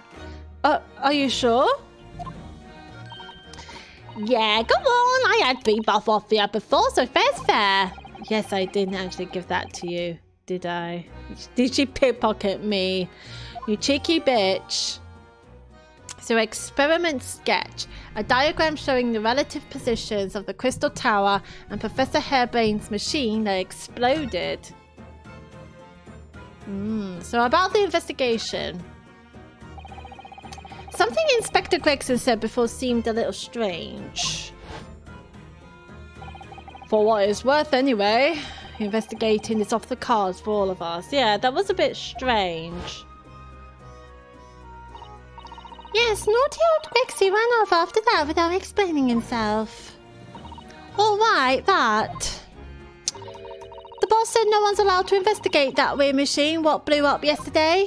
Well, that's not fair. We're representing the defendant. In that case, could you at least tell us what you've learned from your investigations? Nah, you're not getting it. We ain't allowed to investigate neither. Why? What did the boss call him again? The forensic investigation team, I think? Ah. Anyway, apart from them lot, no one's allowed to lay a finger on the scene. Bit funny, innit? So even Scotland Yard's own detectives can't investigate. Yes, I've never heard of something like that before. Interesting. I thought I could have a gander on the quiet though, but the boss caught me at it. You probably heard him giving me an earful about it before from down here, didn't ya? It's not bleeding fair. I think you were giving him as much of an earful back as I remember it. Yeah, well, sometimes I think it's all them chips what make him so stubborn. He does eat a lot of chips, you're right. You say something to him, Moldo. Go on, see if you can get through to him. Not me, but Iris. He's up at the platform above us, is he? Where the machine that exploded is? We can try, can't we, Runa? Grexy will listen to us. What would she say? I'm just... Oh, oops, I did not mean to pick move. I'm just showing everyone this, Oh, we best look at this, actually. So that's the very machine. The tower at the ledge is the crystal tower. That looks suspiciously like an Eiffel Tower. And, it's quite small, isn't it? I remember it being bigger. So the victim was inside this machine, and the idea is to separate his body into particles, shoot him out, and get into the crystal tower. That's the idea, right?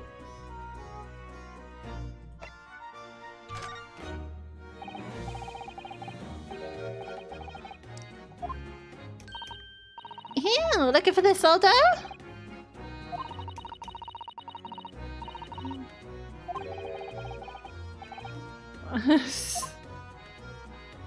Okay, so no, she don't give a shit. Okay, so Oh wait, we should probably examine the scene. We haven't done that for a while. Oh, look, what's this? A ripped piece of cloth. It's not like any fabric I've ever seen before. It's very thick and stiff. It looks extremely durable. It's canvas, I think, with some sort of rubber backing. So it's not like a clothing material? And the edges appear to be a bit charred as well. Maybe that means it has something to do with the explosion. Let's make a note of it while Ginny's mid-yawn. A torn piece of canvas-like material backed with rubber that was found under the experimentation stage at the exhibition grounds. There are scorch marks at the edges.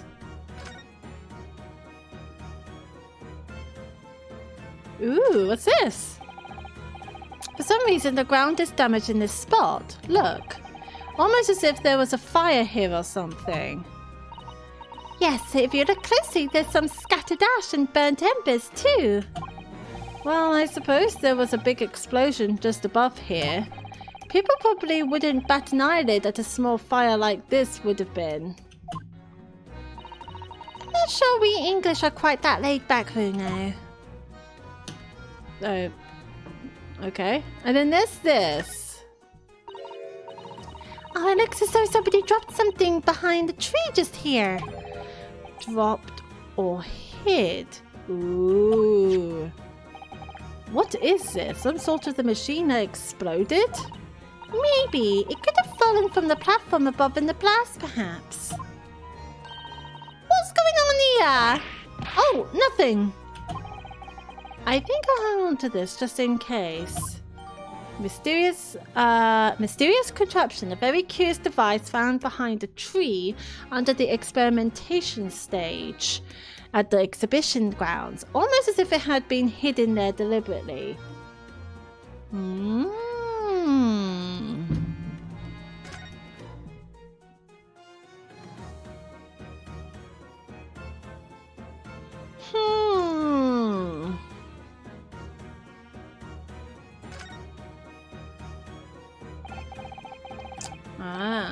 The Crystal Tower is certainly an apt name. It was built to be the focal point of the exhibition, and it definitely is, being so tall and with all that glass. It must be so expensive. I can't imagine a building like this ever being erected in Japan. There are lots of exhibits inside the tower as well, apparently.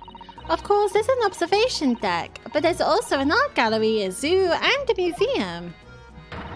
But I heard you have to queue for 3 hours just to get through the doors. Ugh. Well, at the moment, the shattered glass from the failed experiment may well be the biggest draw. And thanks to that accident, the whole tower is shut. Suddenly it's not the Crystal Tower anymore, but the Crystal Glass Shower. Ah, see what you did there. Apparently everyone's taking to the skies now to look down on the disaster area from above instead. But there's a 3-hour queue to go up in the balloon now. Londoners must be very patient people. They're not. They're not. The Londoners are not patient people.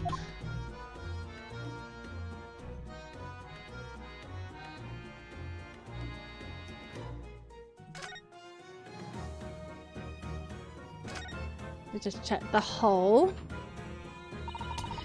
That's where the cove ended up, but after its instant kinesis, or whatever they call it, dead, of course. And yet they're calling the experiment a success?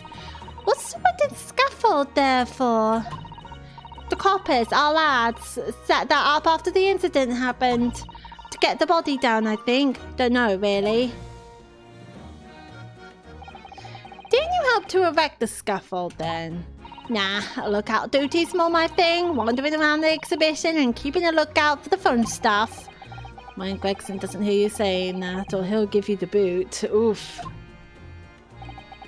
It's incredible though, isn't it? I mean, could the victim really have bridged the gap by some sort of invisible kinesis? Is that everything? Are there still more? Look at the hot air balloons. I've been meaning to ask you for a while now, but what are those funny round blobs floating in the sky? Oh, they're the flying balloons I've been talking about. I want to go up in one so much. I've read about situations like this in a magazine about strange phenomena. Creatures from outer space coming in round flying objects to attack Earth. Is he talking about UFOs?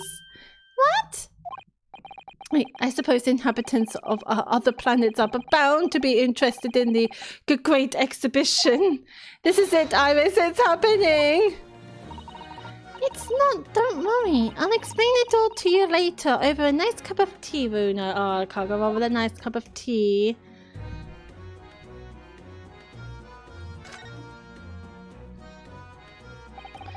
This platform must have been set up for the experiment, I suppose. It's very high up. About 30 feet above the ground, apparently. That's what a policeman I just spoke to said. I don't really understand feet very well. We don't use them in Japan. Oh yes, sorry. It's about 9 meters. But soon you'll have been in London a year, Bruno. It's time you get used to our measurements. Yes, well... This thing is so tall, the spectators at the front would just have seen a wall and nothing else.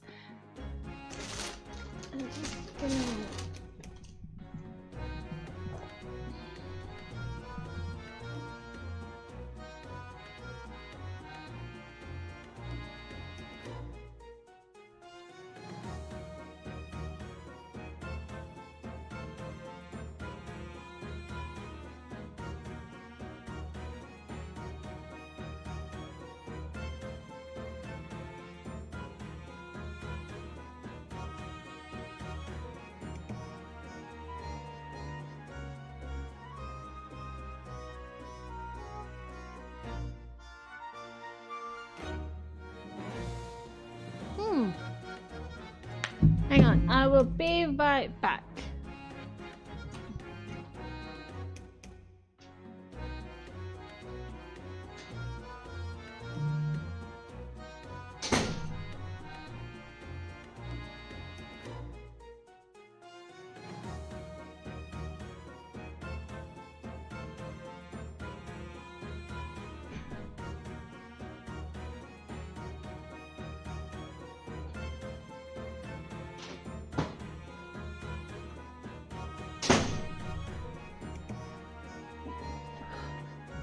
Sorry about that. I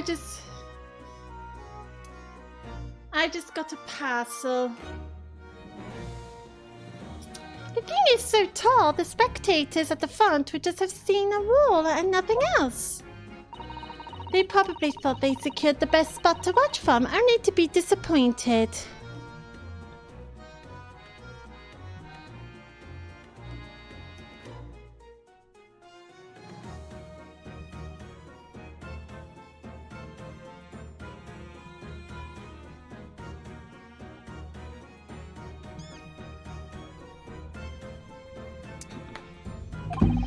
There's a saying in Japan, the darkest spot is right under the lighthouse.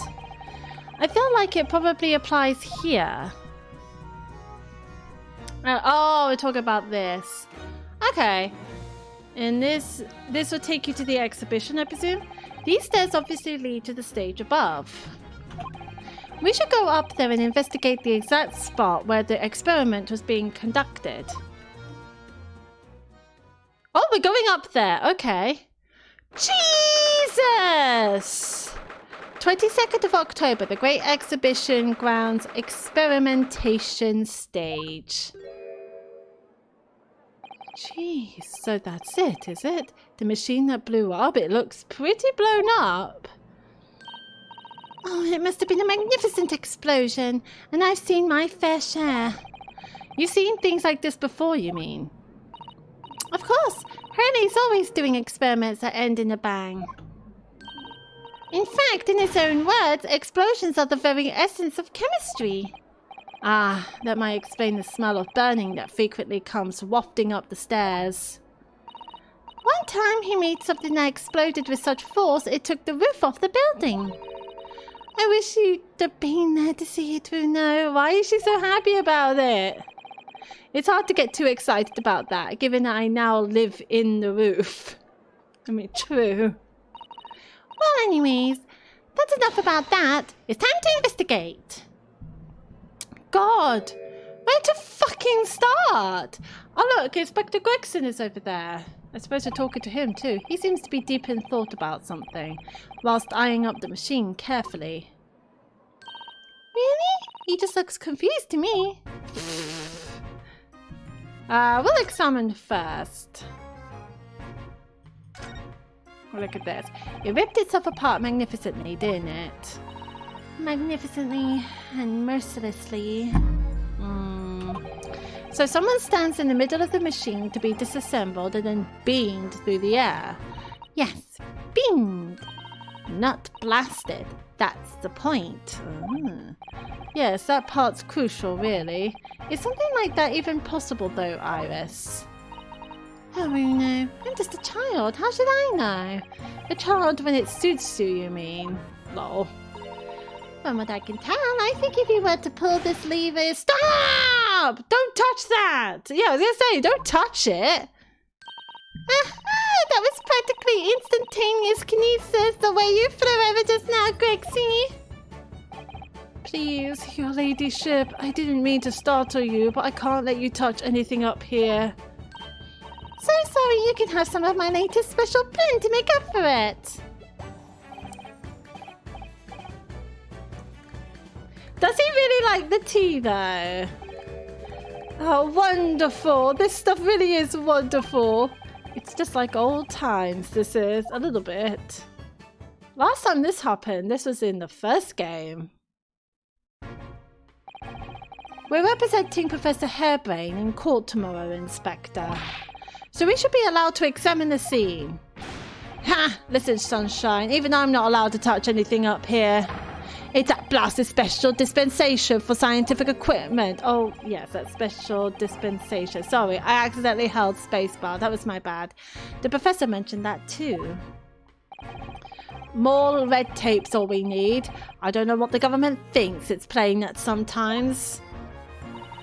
But we're allowed to just look, aren't we? Eh? Surely that's all right, isn't it, Grexy?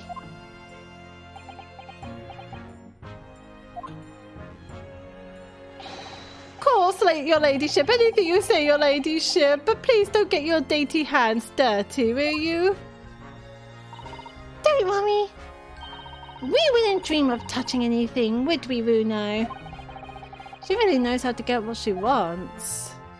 I wonder if Gregson knows about her father, John Wilson.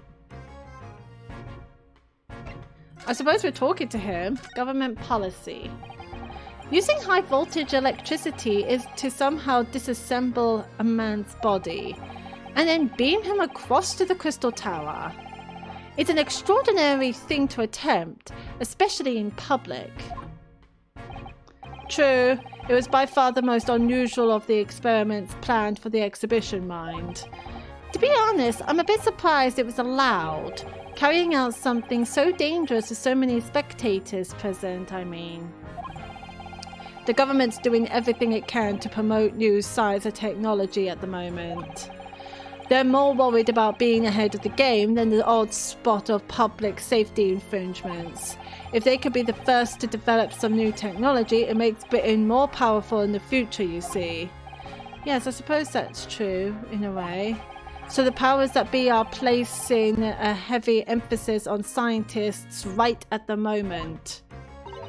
What sort of fights? They're making it so that any theories the brains have remain their legal property, as it were. Right through developing it into a practical idea and even going into production. Which is the infuriating reason us coppers aren't allowed to touch this crime scene. Which is true, because if you look at watch crime shows, I just watched an episode of Numbers before streaming. The crime scene was not allowed to be touched until, It just in case that any significant little thing in the crime scene could be very much significant. Particularly anything on the body. Because the new Highfalutin Special Dispensation for Scientific Equipment Act forbids it. Ah, I see now. The only people with permission to investigate here are from some brand new department at the yard. The Forensic Investigation Team, it's called. We've been relegated to keeping guard. The Forensic Investigation Team. Any old fool can see that this heap of scrap metal was a sham to begin with. But just because it says scientific equipment on the paperwork, we can't do a flaming thing with it. Poor Grixie. He's very het up, isn't he? I really dislike the character Gregson, but I really love his music. This game has like fantastic soundtrack. Remind me again, what's this new legal act that means we're not allowed to touch the scene here? Are you having me at it, the Sunshine? It's a Special Dispensation for Scientific Equipment Act.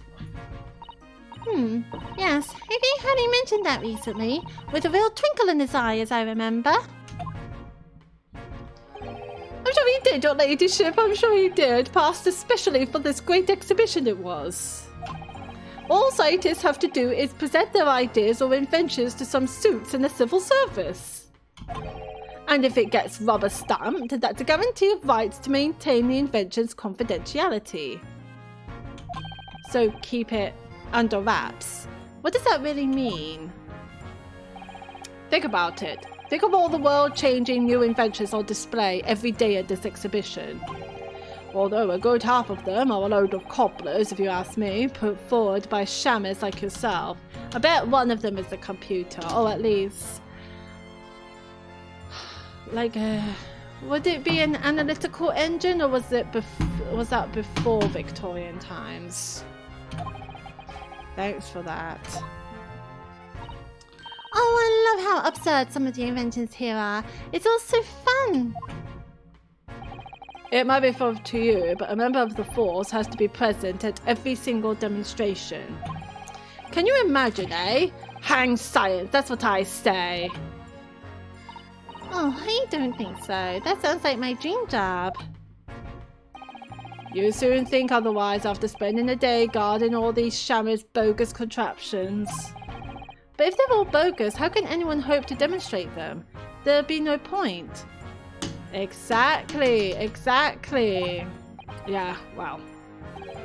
There is a point, sadly. Sorry? Ooh. Thanks to another of our government's bright ideas. If any theory or invention is deemed to show potential, the government hands out a research grant. The scientists get funding? Exactly, and that's what they're all after. All these shammers are coming from far and wide to clog up Hyde Park. And who has to keep them all safe, eh? Who has to smile politely and welcome them? Us coppers, that's who. So you can see why I say it now, Katya. Hang science, hang it!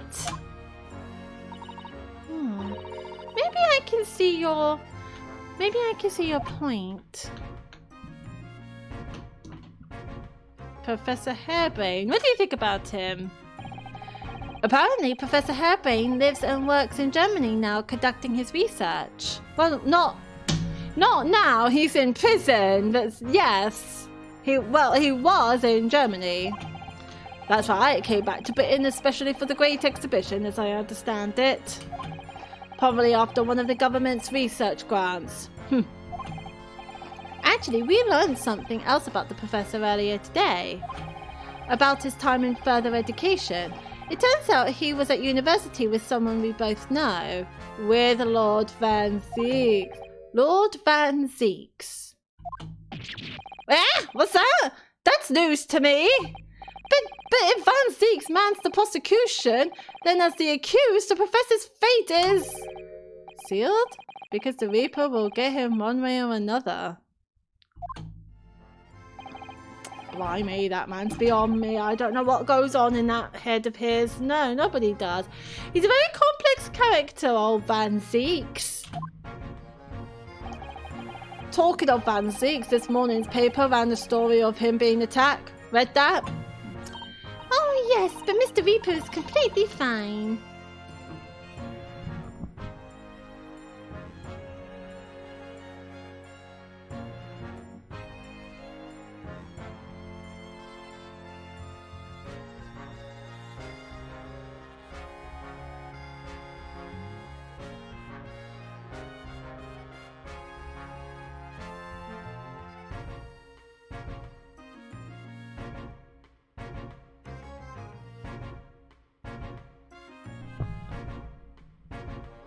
Oh, yes, but Mr. Reaper is completely fine. Nothing to worry about.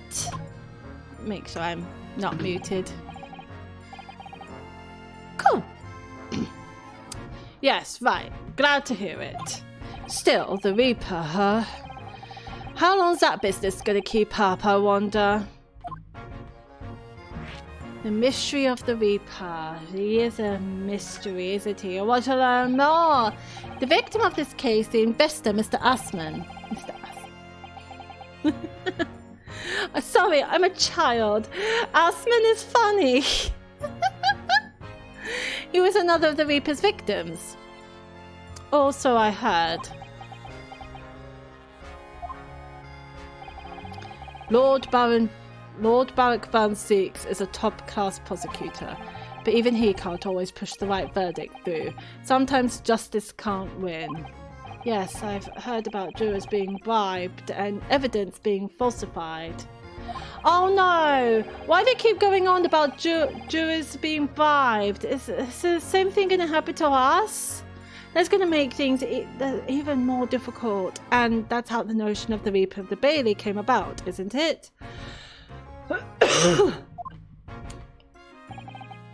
Obviously, Scotland Yard suspected Van Zeeks initially. We all assumed he was taking matters into his own hands if he failed to seal the deal in court. Although the man himself denies that charge, well, we've done a very thorough investigation, and the conclusion we reached is that Lord Van Zeeks is in no way related to the deaths of those people outside the courtroom, which I believe. There's no question in my mind. I'd stake my reputation on it, I would. But if that's true, then how do you explain it?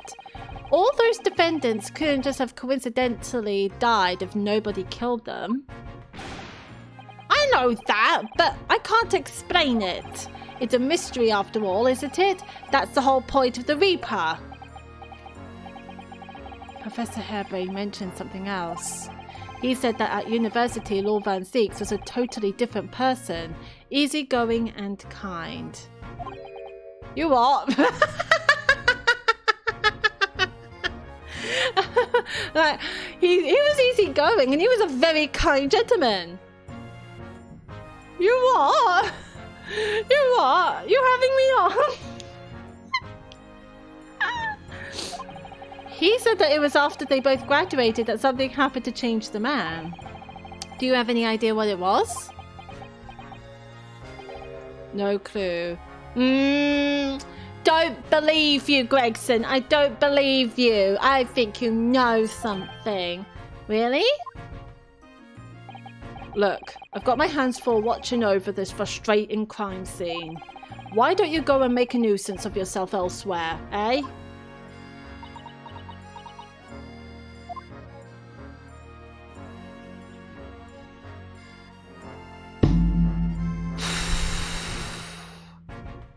He was tough. Can I still examine? Let's examine it. Considering how badly damaged everything is, Professor Harebrain was lucky to escape unscathed, I'd say. Yeah, that's a thought. Like, he was in the same area as well as the victim. The victim died, but Harebrain, there's not a burn. There's not like a cut. There's not like a burn. There wasn't anything on Harebrain. He was completely uninjured. Yeah, he was super close to the machine when it exploded. So my thought is that the murder didn't happen from the machine. It happened in the crystal tower. We should have a good look around the machine while we can, I think. Touch anything, I'll make sure I kill you before I get strung out myself, you hear? I won't touch a thing, I promise. So please, spare a thought for your digestion. Anyway, do you really think this machine could actually disassemble people like the professor claims? He asks, looking totally incredulous. Give it a rest, sunshine. If we were allowed to examine all this bleeding scrap metal, maybe we could answer that question. But we can't, can we? Because of the annoying rules, you mean? Exactly, the annoying, obstructive, flaming rules. Oh, look at the base of the machine there. Oh yes, there's a tool of some kind poking through the wire mesh. But we're not allowed to touch it. Ooh, it's a screwdriver, I think. That's what I first saw. It's a screwdriver, but I presume it's like a Victorian-style screwdriver. Ooh. Oh, isn't it a lovely one? The handle is in the shape of a capital letter A. Oh my god, it is! I wasn't looking at that. Jesus. A for Asman? It is? Oh, yes, you're right. A for Asman? What's the matter with you? Don't touch anything, I said. Touch anything, I'll make sure I kill you before I get strung up myself, I said. Yes, I understand. Sorry, I only touched it a teeny weeny bit. But Greg, I'm very curious about this screwdriver. Really, very, very curious. Of course, your ladyship. You're so clever, your ladyship. Press this button, something like this. But I'm afraid I can't let you have it. But our court records are so empty. Bruno found it first. I assure you, I'll investigate it thoroughly. We want it!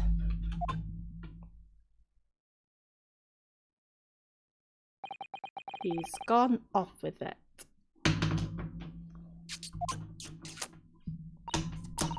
That was very mean. I'm afraid Inspector Gregson is going to make a very clumsy and embarrassing mistake in next month's installment now. Ah, so that's what he was afraid of. Poor Gregsy.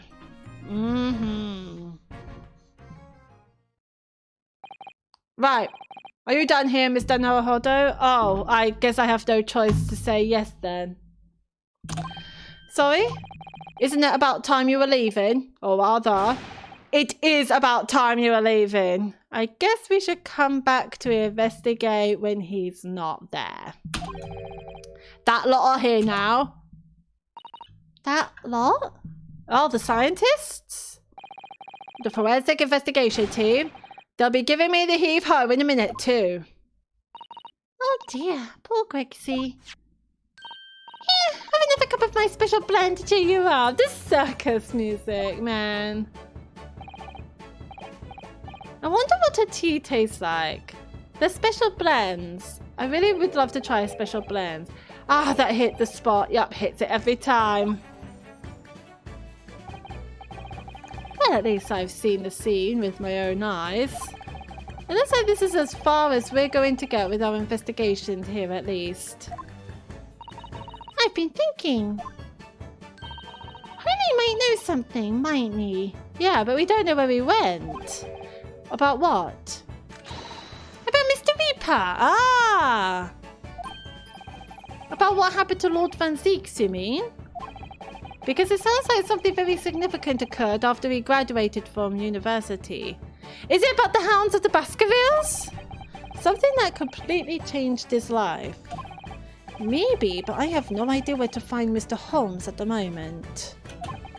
He's in the middle of some big case, isn't he? Here, this is what you need. What do I need? What's this? Some kind of entrance ticket. Entrance ticket to Madame Tuspel's. Like a magician?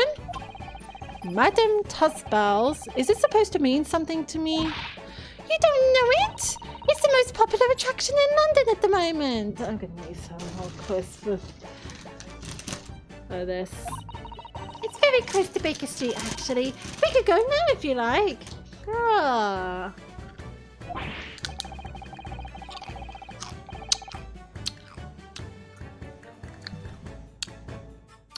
No, we don't have time for visiting attractions today, Iris. We have a big trial tomorrow. I don't know if you know, Iris. Our court record is so empty. But that's where Harry is. What? At this popular London attraction? Yes. How is it that you know where he is? Rooney told me. But he told me to keep it a secret from you, Uno. Why? Madame Tussbells? I don't see how it could be related to the case we're investigating here, but then...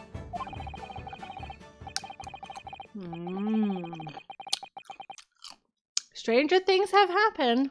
And when they happen, Mr. Holmes is usually at the heart of them.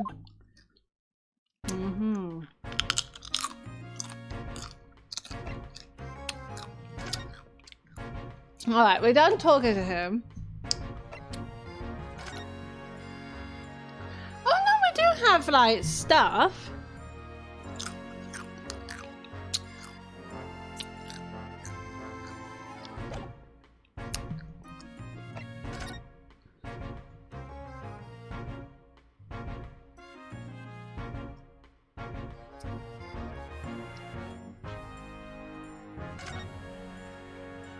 That's huge. That amazing horn-shaped device is pointed towards the Crystal Tower. I suppose once people are disassembled by the machine, they're shot out of that thing to wherever they're going. I don't think it was supposed to shoot anything, Bruno.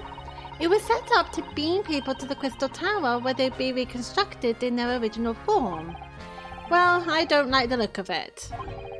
If it was as amazing as it looks, the accident wouldn't have happened in the first place, of course.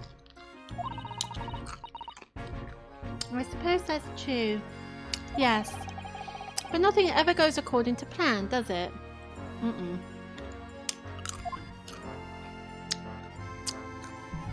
It never does.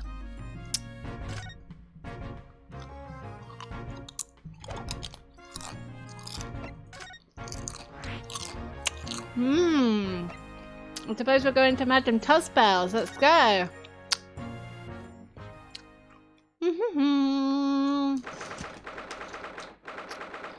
22nd of October, Madame Tussbells Museum of Waxworks.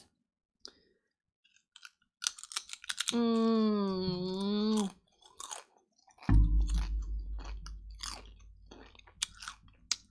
don't know about you, but I hate the look of waxworks. They creep me out.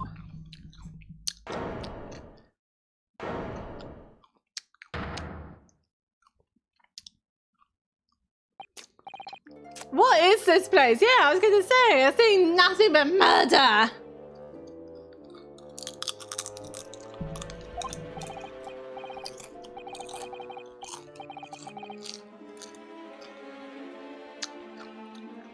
Look at all these terrifying scenes, but why are all the people so still? Because they're waxwork.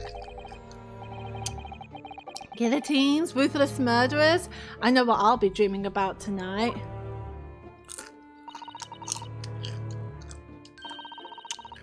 They're all wax models. They're amazingly realistic, aren't they? What do you think, Bruno? Shocked? Yeah. Shocked. Wax models. I'm the same as Venus Gay. Like, no. No. I read about the dead bodies and wax ones in a magazine about strange phenomena. What the fuck did he read? Depending on how corpses are kept after death, but parts of them can turn to wax, apparently. It's called a adipocere. Ooh. I don't think I've heard of that.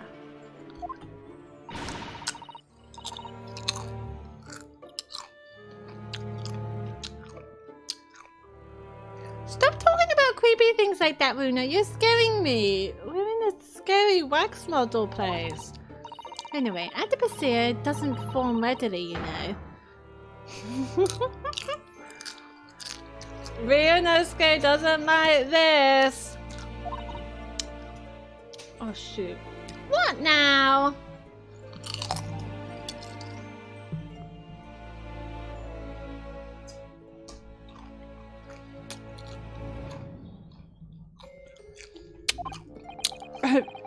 I just remember something else I read in another magazine about strange phenomena.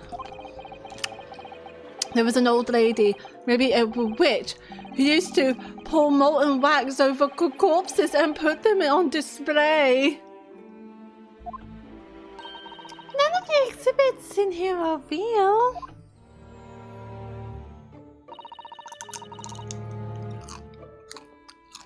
They're all entirely man-made replicas.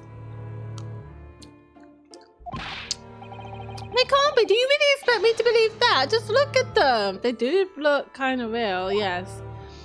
Oh. There's no way anybody can make models of people that are this realistic.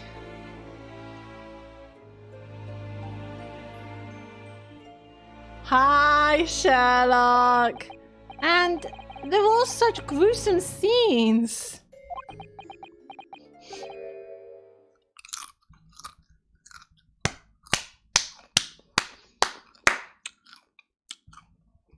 I love Sherlock Holmes so much.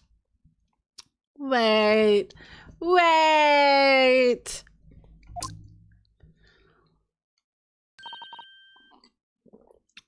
What is it? Oh. Oh no, I must be seeing things. Oh, goodness, go.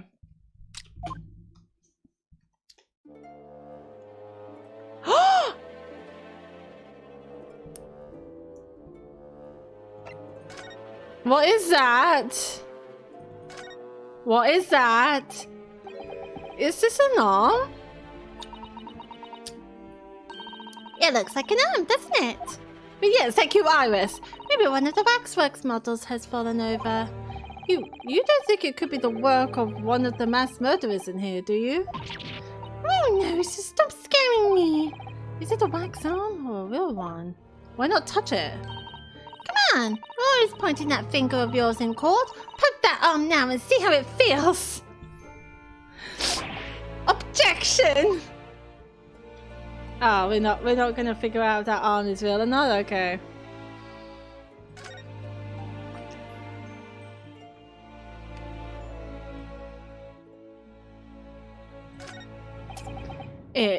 It's Superman!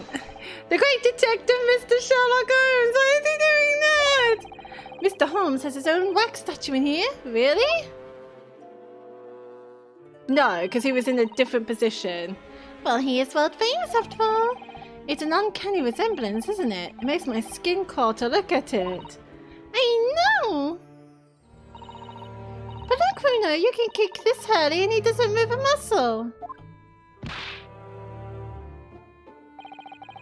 You can't go around kicking the exhibits, Iris.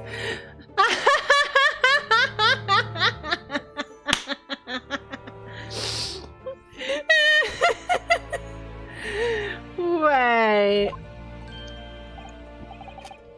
It just moved, I'm sure. And not just a little bit either. Really? Did it?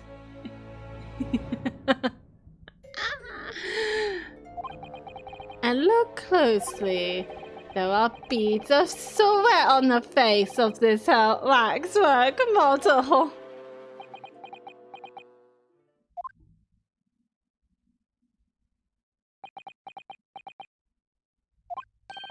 Shall we move on, Iris? Over there, look, there's a great murder scene to enjoy, much more appealing. Hold it! My dear fellow, I take exception to your recoiling in such a manner as if you've seen something truly abhorrent. Mr. Holmes, I knew it. Yeah, but you were terrified of his appearance. I was what possessed you. I strictly forbade you from divulging my temporary waxwork secret to Mr. Naruhodo. Temporary waxwork? What do you mean? And that kick! Could you not have exercised a little more restraint? You winded me. Bruno has something he needs to ask you. Ah, a question? And I thought you'd probably be getting bored too. So here we are. Well, I can't deny that your timing was impeccable. A mere 2 minutes more being stationary like that, and my great brain, upon which all my success has been built, would have turned to wax. Thank goodness we arrived in time. Indeed, in many ways, the pair of you just saved the world from an unimaginable loss. Oh, honey, you do like to talk nonsense, don't you? He could know something, it's true, about Lord Van Zeeks and what happened in the past to change him. Now that you're here, let's take our time. How can I be of assistance? For you're in luck, I'm suddenly quite taken with the idea of conversing. Oh, well, actually, I'm in quite a hurry. And if my eyes don't deceive me, I believe something is afoot within the walls of this very museum. A most fascinating case, if I'm not mistaken. Really? Moreover, I have a strong suspicion that it is related to the matter of which you've come to me now. But how could it be? We shall speak again presently, my dear fellow, but for now I must return to my work. What? Back to being a temporary waxwork exhibit? Is this like a stakeout thing? I'm curious, Sir Sherlock. What is this place?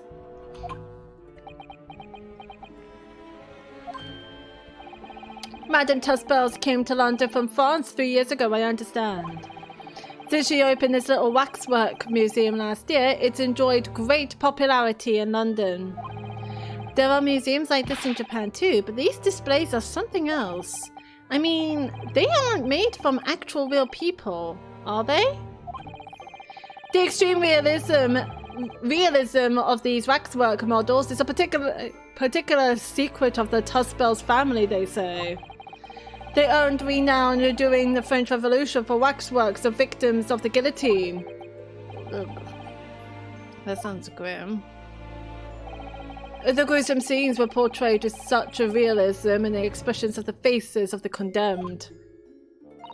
Apparently, the sculptures would make the models directly from the corpses right there at the site of the execution. Ah, that's even more grim!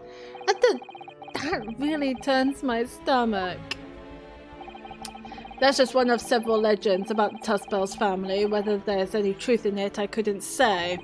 But anyway, this museum houses models of famous people from all over the globe. Nevertheless, the most popular area of the museum by quite some margin is the House of Horrors. House of Horrors? Of course, visitor numbers are dwindling now as a result of the great exhibition. But people usually flock here to see the exhibits of some of London's most vile criminals at their gruesome work. Naturally, most of the miscreants portrayed here were sent to the gallows. So they're even stiffer now than the models of them. Have you heard of poor taste? My dear fellow, the public live for poor taste. They yearn to be shocked. So the hideous exhibits in here are... They're all portrayals of real events that actually took place. Is it just me, or did the temperature in here just seem to drop? Anyway, I advise you not to think too deeply about what you see here.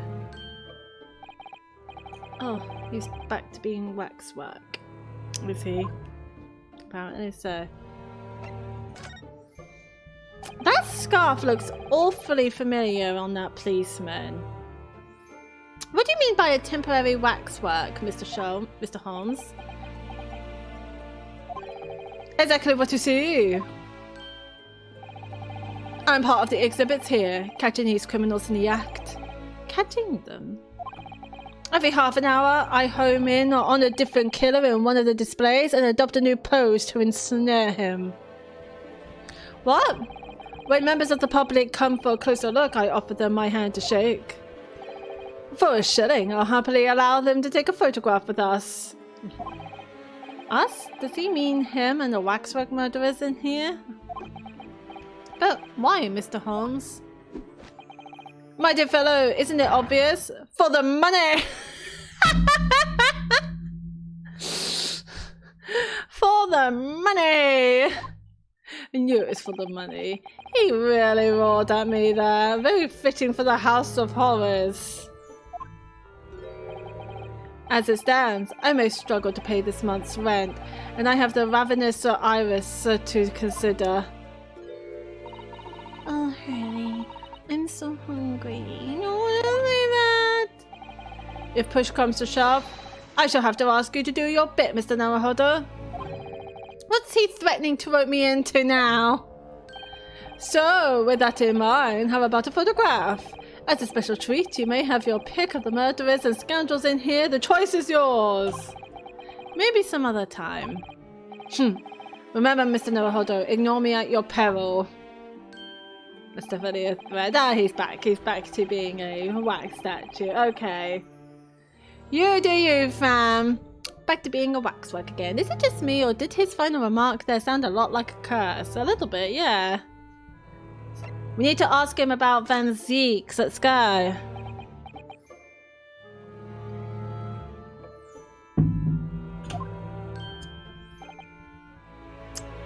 Well, what is it you'd like to ask me then? Actually, it's about Lord Van Zeeks. Ah, our friend Mr. Reaper. How did you find him? Well, I trust? And so I filled Mr. Holmes in about everything I'd learned. About Lord Van Zeeks, about Professor Harebrain, and about the strange coincidence that they had been at university together.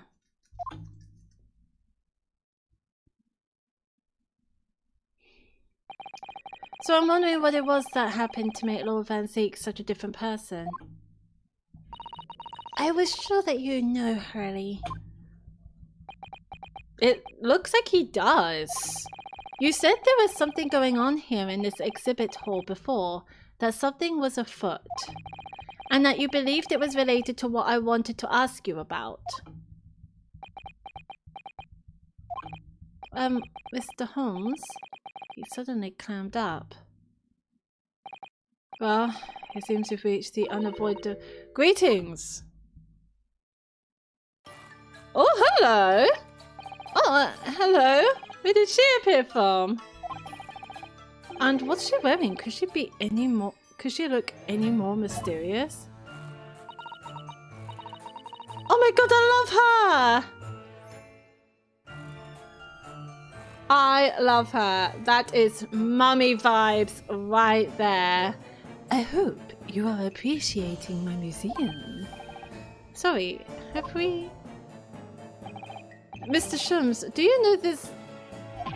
Not again. Mummy? Sorry. Mummy? Sorry. My apologies. I am Esmeralda Tusbells. This is my museum of waxwork. What? You're the Madame Tusbells? Bien sûr. Though only 26 years young, I might add. Is that significant somehow? I'm a madame in name only. It adds a certain je ne sais quoi. Right. Firstly, I must apologize for my waxworks, or rather one waxwork in particular. That'd be Mr. Holmes then. I was led to believe he was a great detective, but he seems unable to settle. Next time you move from your designated exhibit, there will be toil and trouble. Jesus! That is a Game of Thrones shit right there. That scene where Daenerys' brother had hot boiling gold poured all over him. Jesus! She sounds deadly serious. That's a problem. How am I supposed to ask Mr. Holmes about Lord Van Zeeks now? Damn it! Let's not forget what Hurley said before about something being afoot. Right here in the museum, I mean. Yes, I know, but... I'm so curious, I want to know what's happening here. Haven't we got enough on our plate already? Are we talking to her? Oh my god, we're talking to her. Okay, the waxwork. Did you make all these waxworks, Madame Tusbells? I did. I am the third generation of waxwork artisans, you know. Gosh! It was my grandmother who began the tradition in my family. Her fortunes were checkered, living through the turbulent times of the French Revolution as she did, though that is when she acquired the savoir-faire that leads to the astonishing life-likeness. All these waxworks really do look as though they're alive. In fact, they look more alive than Hurley. What you see exhibited here represents the most atrocious of London's criminal past. All the waxworks were created in the presence of the real people on which they are modelled. In the hours immediately following their executions, that is the secret to the extraordinary lifelikeliness. That sounds terrifying. All works of life are similar challenges, I'm sure. To carry out one's trade par excellence, one must go to extraordinary lengths.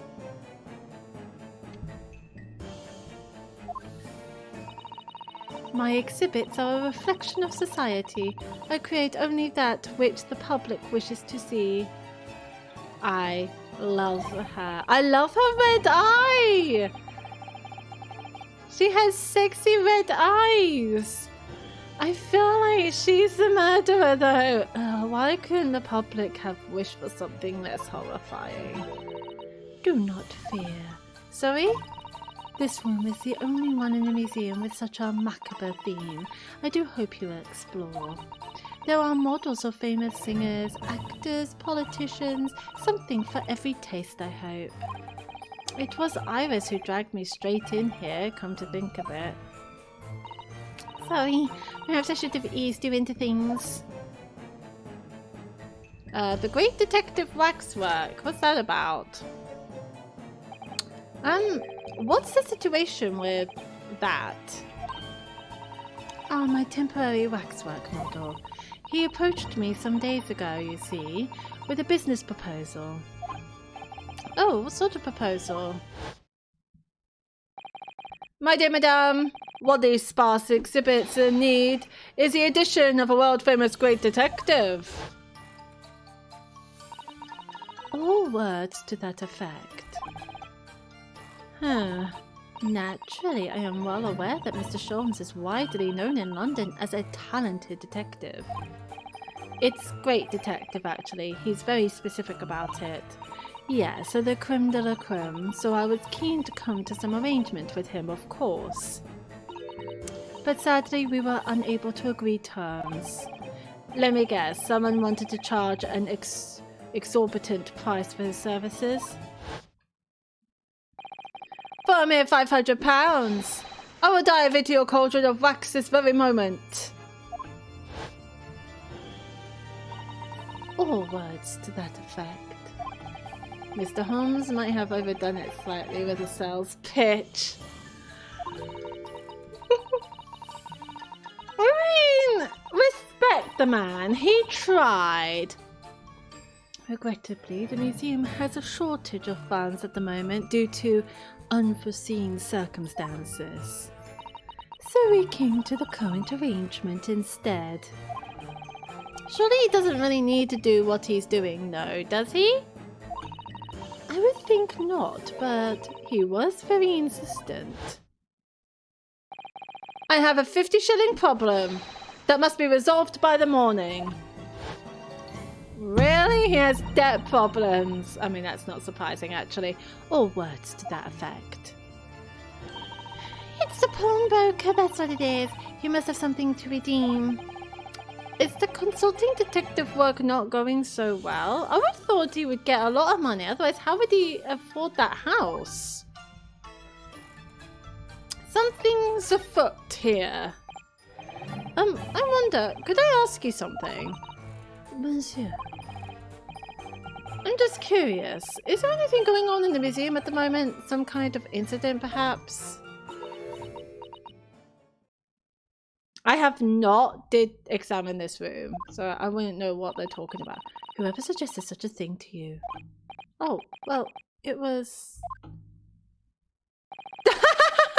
Your temporary waxwork over there who mentioned it to me a little. He scampered, he ran off. Oh, he disappeared. Nah, no shit. A wax model is a work of art, not some tawdry object for trade. Ah! I would have thought it would be a woman turning really scary for a second there. I got really terrified. There you are! Leaving the exhibit again when you should be working. Do you wish to be melted down? My dear Madame Tasbel, save your reprimands. There are more pressing concerns. The wax can wait. It's our ideas about your current problem we must throw into the melting pot instead. Personally, I would advise you not to involve the police. Why ever not? She's turned as white as a sheet. Because you have at your disposal a great detective whose services you may employ for a mere 50 shillings. Though please be aware that I prefer... No, I insist upon payment in advance. Sherlock is desperate for money.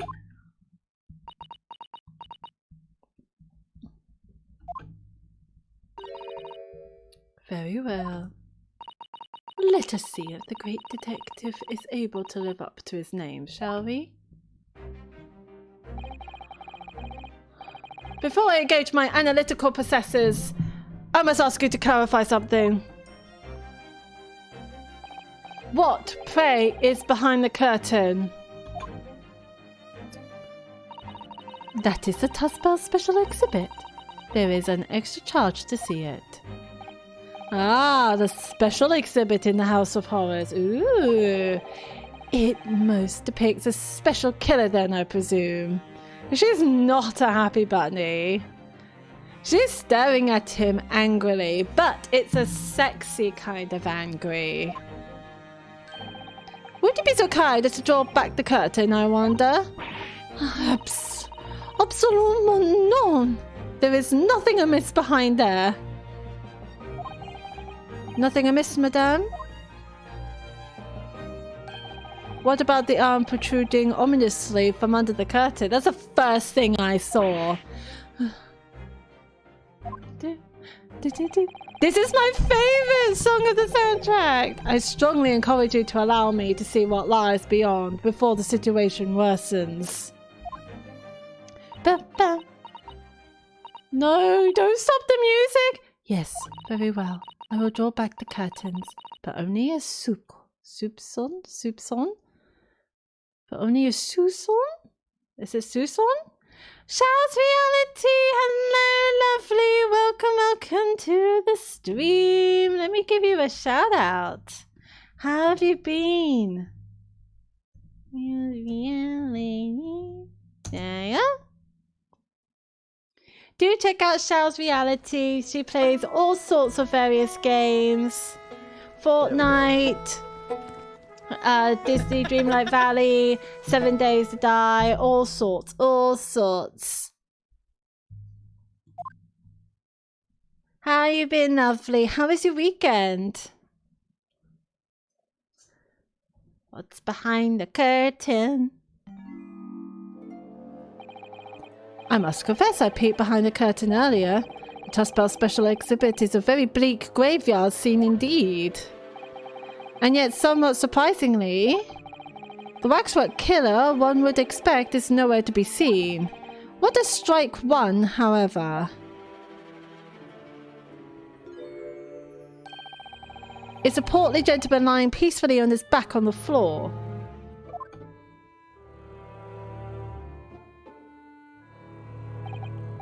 Well then perhaps, Mr. Sholmes, that man on the floor is the ruthless killer himself. I'm afraid not, my dear fellow. He's a perfectly ordinary London gentleman, not even a waxwork, in fact. Wait, it's a dead man? What? What? As skillfully made as these waxworks are, they are always distinguishable from real humans. So allow me to present my two conclusions. I'm doing good. I was good when to you interview yesterday and they hired me. So doing paperwork. Oh, that's amazing to hear. I'm so glad you got the job. But what was the interview for? If you don't mind me asking.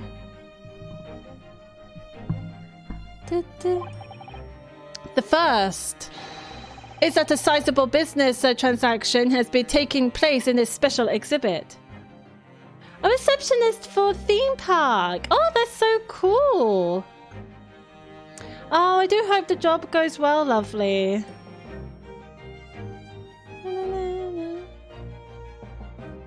Is it just a local theme park? Me too, I'm scared. Oh no, don't be scared. I'm sure you're gonna do great.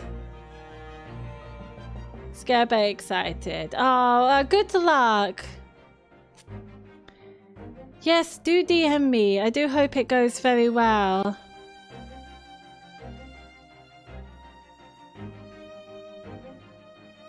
When do you start? Are you starting now? Why? Why would you say that? And the second is that the aforementioned transaction is linked to a serious crime. Huh? She looks as pale as candle wax. I don't understand. So, Madame Tuspels, as you've agreed to my fee, you shall now have the pleasure of seeing this famously great detective and temporary exhibit at work. Yes, we're doing a deduction. Waxworks Fate. There she is. Oh, she's so pretty.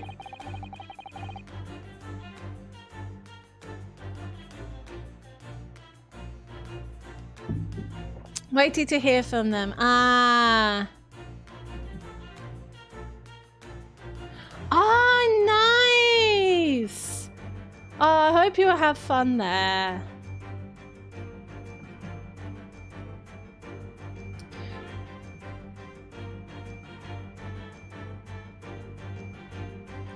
To begin with, we must ask ourselves what exactly is afoot here in this museum. The answer is revealed by the bundle of bank notes protruding so helpfully from your bag. In my estimation, some £200. That is all my own money. So what does this large sum of money reveal? Ah, not as much as the involuntary glance you cast, it would seem, Madame Tuspels. I've never been through so many jobs since I've moved here. Oh, well, hopefully you'll be able to settle down, lovely. Hopefully this one goes well. Oh, bless. Yeah, I'm sure it will. I'm sure it will.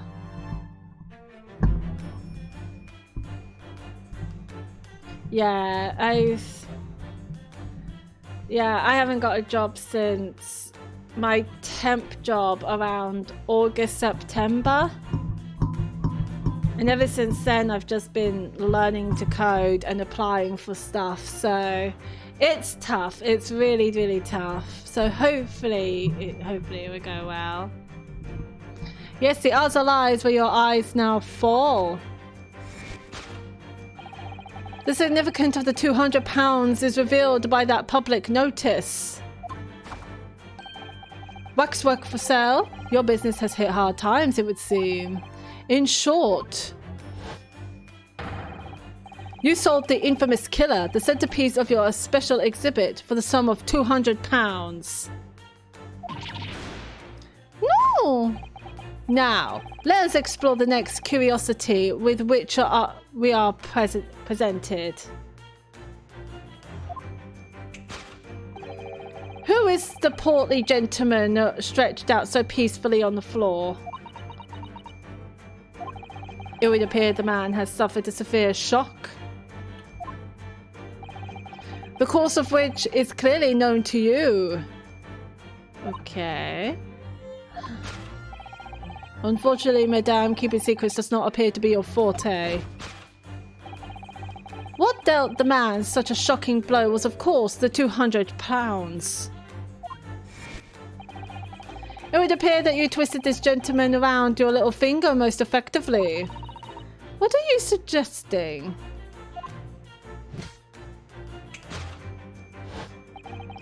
He rashly agreed to purchase the waxwork for the sum of £200. Only when he came to hand the money over did it occur to him what an extortionate amount he was paying. But the money was no longer in his hands. What is he going on? And the result, the scene we see before us, he collapsed in shock.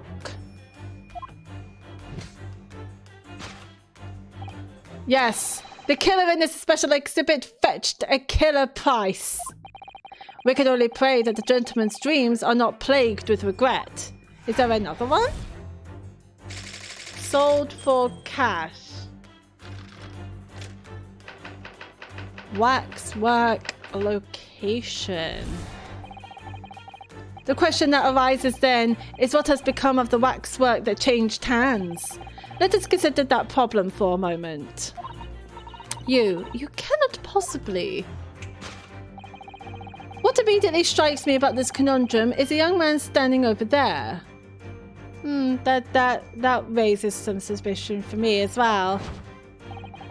Who is this fellow? To find the answer, we need only observe his neckerchief.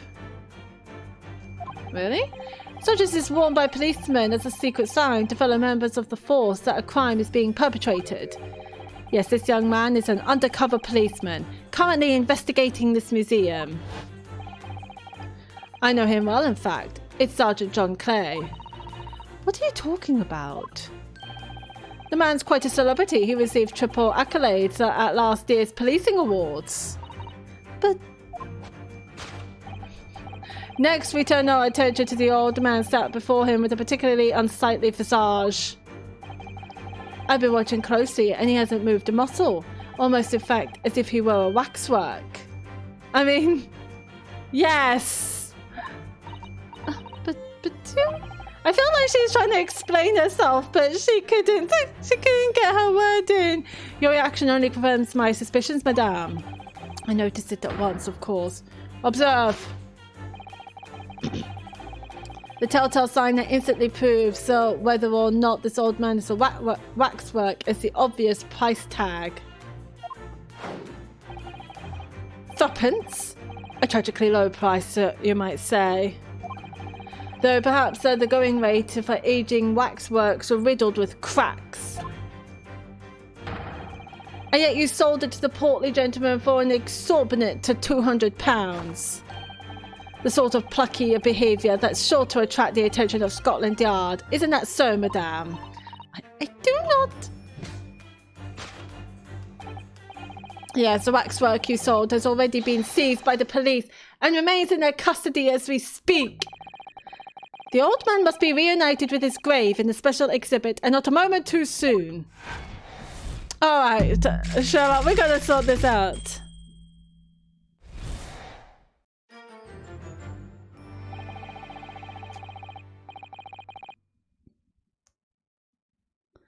Is this my character? Oh, who's my character? The VTuber?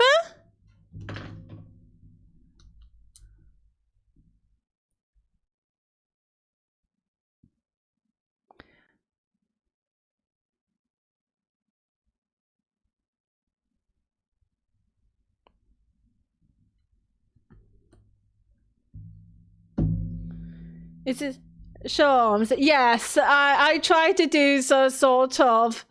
I don't know what voice I was going for Shawms. Like something exciting? I love his deductions. His deductions is the best. That concludes Sherlock Holmes' great deduction of this horrifying puzzle.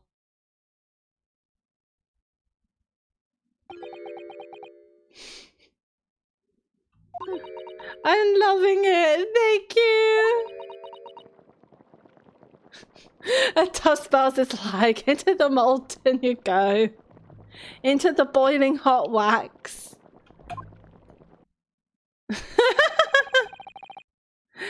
I see, I've stunned you all into silence. You have, Harry, you have.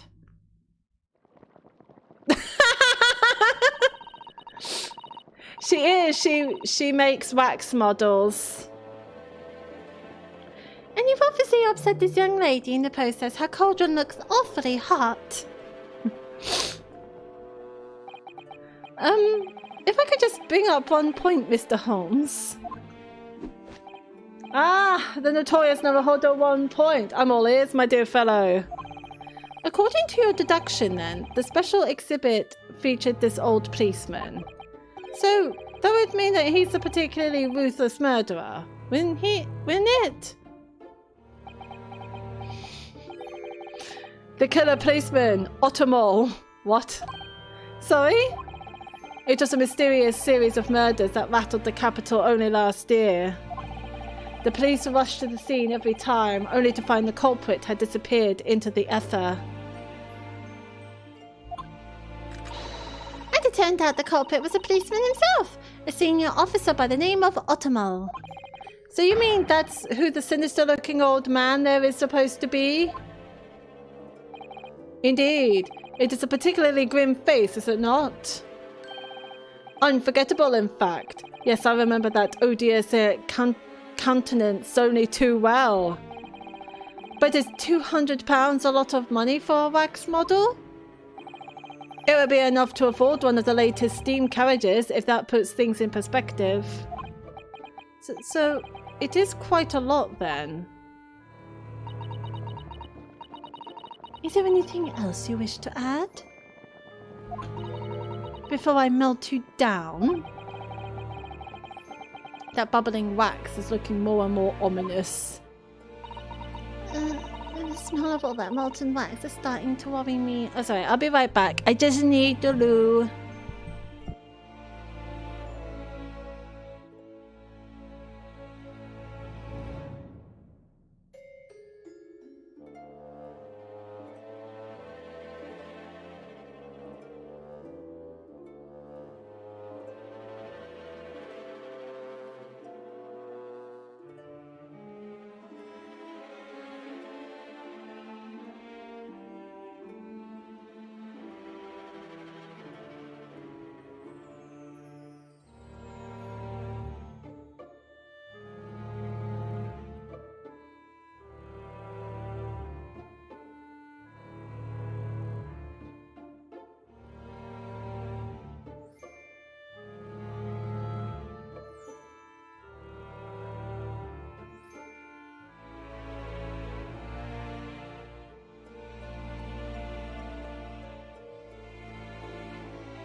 Okay, I am back. Mr. Holmes did more or less just accuse her to her face, so I think I might have to call on your assistance here, Iris, if that's all right, to make some minor corrections to the great detective's great deductions. Of course it's all right. We'll soon set things straight. Well, let's get started then, shall we? Before Madame Tusbells vents her anger. Just what I was waiting to hear, my dear fellow. So, Madame Tusbells, in accordance with our agreement, you shall now have the pleasure of seeing this famously great detective and temporary exhibit at work. Let's go, let's deduce this. Hold it, Mr. Holmes.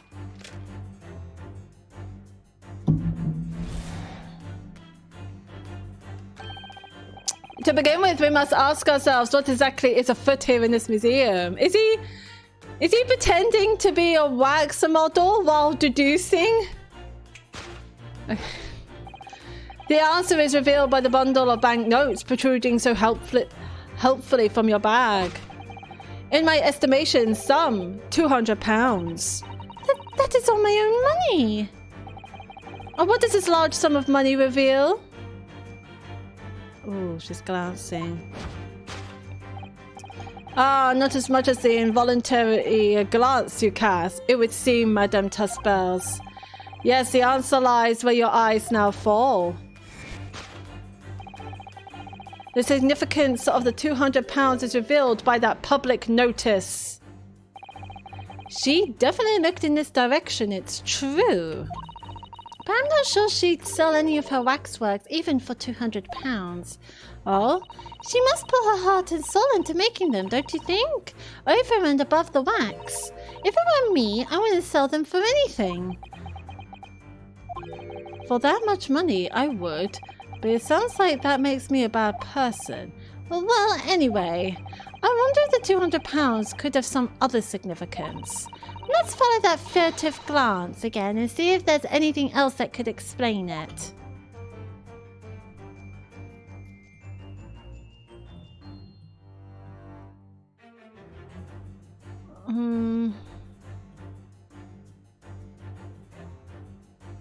Ah! Note on the wall. How is anyone supposed to see that behind the curtain? Take that! Oh, I need to... This is very suspicious to me.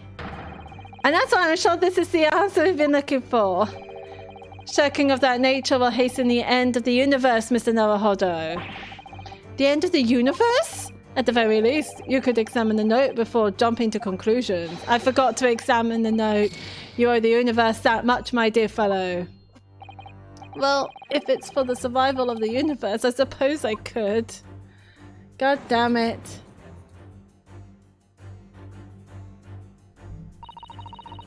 Judging my appearance, is this man in the 200...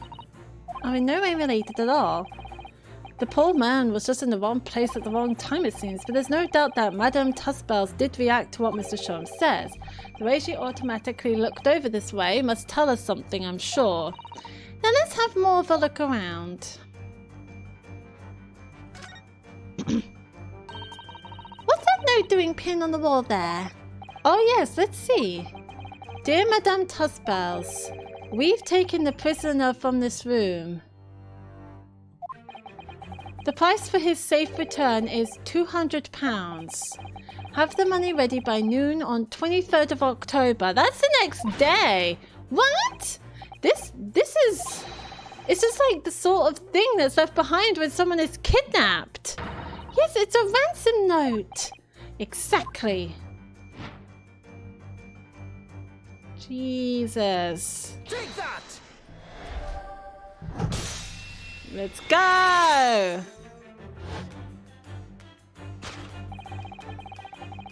The significance of the £200 is revealed by that ransom note. Quite so, and we must congratulate these criminals on their inventiveness, abducting a waxwork. £200 is no small ransom fee, yet you clearly intend to pay it. The model in question has special importance. So I put together all the money I have. In summary, then, the £200 you have in your handbag is ransom money. Now, let us explore the next curiosity with which we are presented. Who is the portly gentleman stretched out so peacefully on the floor? It would appear the man has suffered a severe shock, the cause of which is clearly known to you. Unfortunately, madame, keeping secrets does not appear to be your forte. What dealt the man such a shocking blow was, of course, the £200. So if the waxwork was kidnapped, where does that leave us in terms of who this man is? We could just ask him when he comes round. I think the point of this exercise is to understand the beauty of the deduction process, Iris. Yes, you're right. Hurley's trying so hard, we mustn't let him down. Well, there's little doubt that he suffered a shock. That much seems clear. But in that case, what's Madame Tussbells trying to hide? Let's have a closer look around.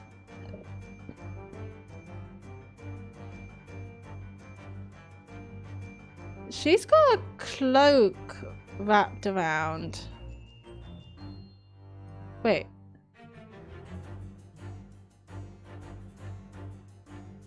Oh.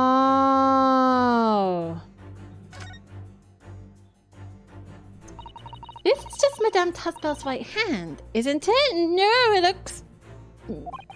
Yes, it must be. I can clearly see her left hand after all. Oh, but wait a minute.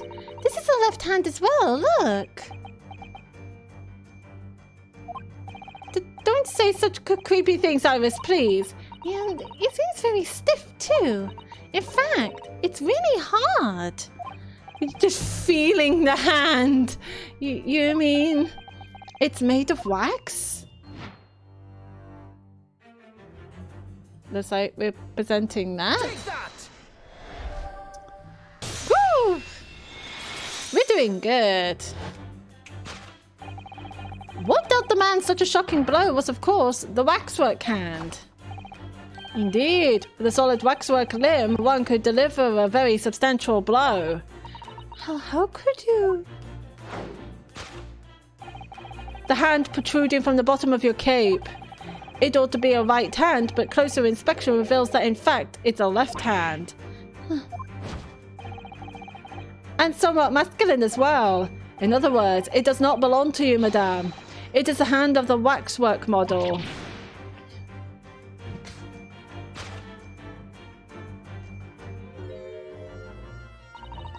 Some of the visitors to my museum can be troublesome.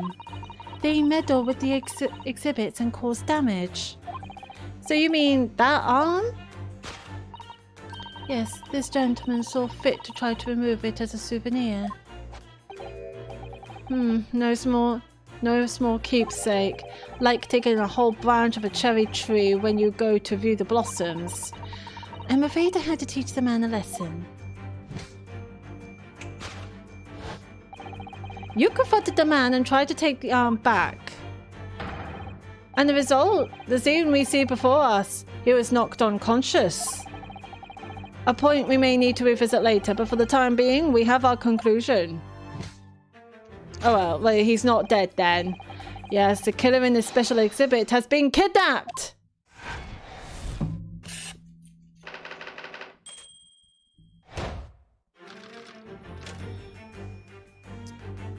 Discovered already. The question that arises then is what has become of the waxwork that changed hands? Let us consider that problem for a moment. You cannot possibly... What immediately strikes me about this conundrum is a young man standing over there. Who is this fellow? To find the answer, we need only observe his neckerchief. According to Mr. Holmes, the yellow neckerchief is a sign to other policemen that some crime is underway. A way of communicating with his colleagues without revealing his identity, yes. It's a secret that's closely guarded by Scotland Yard, and it's pretty clever, actually. That Mr. Holmes didn't hesitate to give away. Well, uncovering secrets is in any true detective's nature, of course. Right. Anyway, judging from Madame Tusbell's reaction to Mr. Holmes's deduction, I think perhaps we might not have identified the man quite correctly.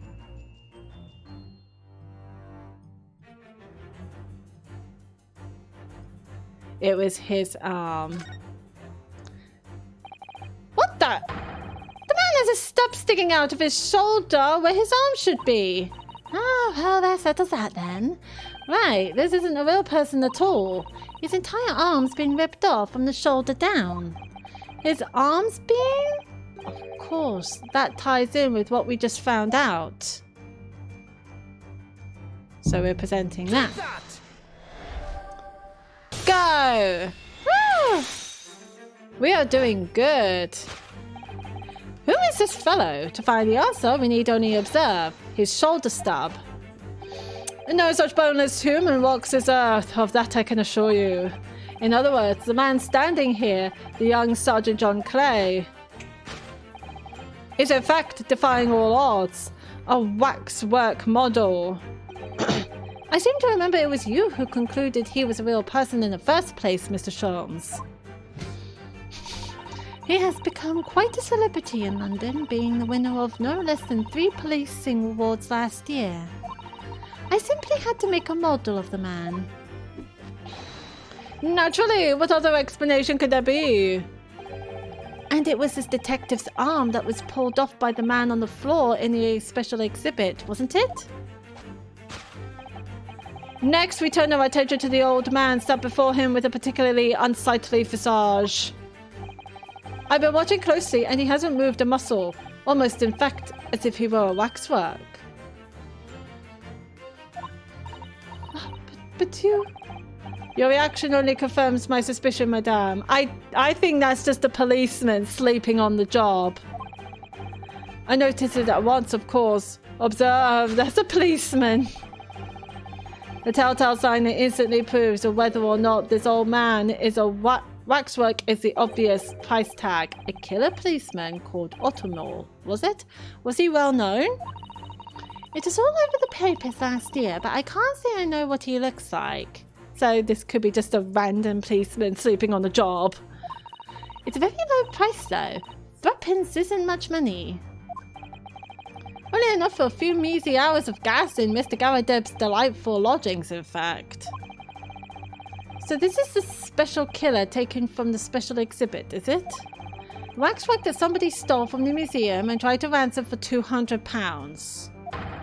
Is this crusty old killer policeman Ottomol? Really? Perhaps we should have a good look around again and see if another idea crops up. Yeah, I don't believe that for a second. So the answer... Hello? So he is a... Look at this! Your man's tapping his foot like crazy! He seems to be fast asleep though. He's not tapping his foot consciously then. So you mean it must be a twitch? Never mind that. The point is waxworks don't tap their feet. Oh, twitch! And look at this arm too. We've seen a scarf like that somewhere else around here, haven't we?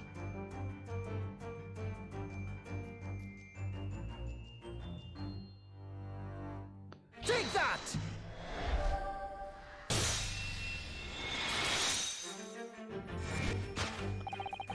The telltale sign that instantly proves whether or not this old man is a waxwork is the obvious twitch. Even the most realistic waxworks do not exhibit a twitch. In other words, this splendid old man is in fact a genuine member of Scotland Yard who's just sleeping. What? Being mistaken for a killer. He's just sleeping on the job. Slight shift in your choice of adjectives then. You did mistake that dude for a killer, and there you have it. Well, Madame Tusbells? Well, what? It was me who contacted the police and demanded that someone come in the first place. And he's doing a spectacular job. He is clearly fatigued. He is sound asleep. But then, what's this tag about showing a price of 3 pence? No doubt the price tag of the muffler, which the older Bobby purchased recently at a local market. And I presume you've observed the scarf tied around his arm. Does that not strike you, Mr. Naruhodo? Yes, the secret sign used by detectives to show that some criminal activity is currently underway. Of course, because, as you know, there has been just such criminal activity happening here. As you deduced from the very beginning, Detective. So it would seem that we finally arrive at the truth.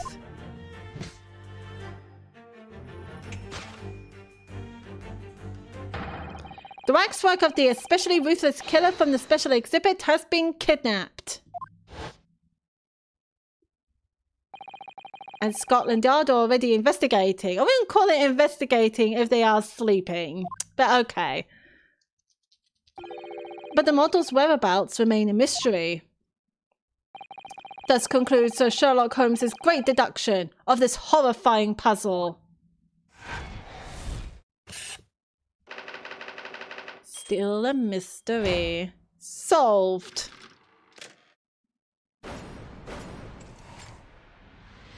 Elementary. Oh, that was fun. All sorts of people visit my museum here, men and women, young and old. Sometimes they drop in just for a short time on their way back from the pub. I welcome them all. But if anyone tries to damage my exhibits, I do not take it lightly. That is fair. I mean, you have worked hard on these models. Anyway. Oh my god, I love her so much! Your great deduction was even more enchanting than I had been led to believe. It was a pleasure, my dear madame. I am gratified that you enjoyed the spectacle. And as for your Rufford customer, I've no doubt he'll regain consciousness shortly and return home. What concerns me more is the waxwork from the special display. If it was indeed genuinely abducted...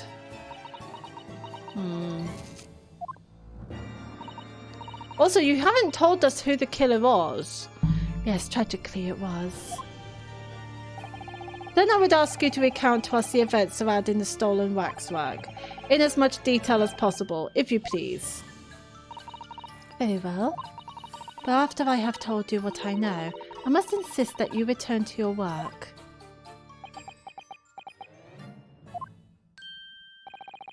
The talents of a great detective could be put to better use, I feel, but as you wish. You're the one who suggested this.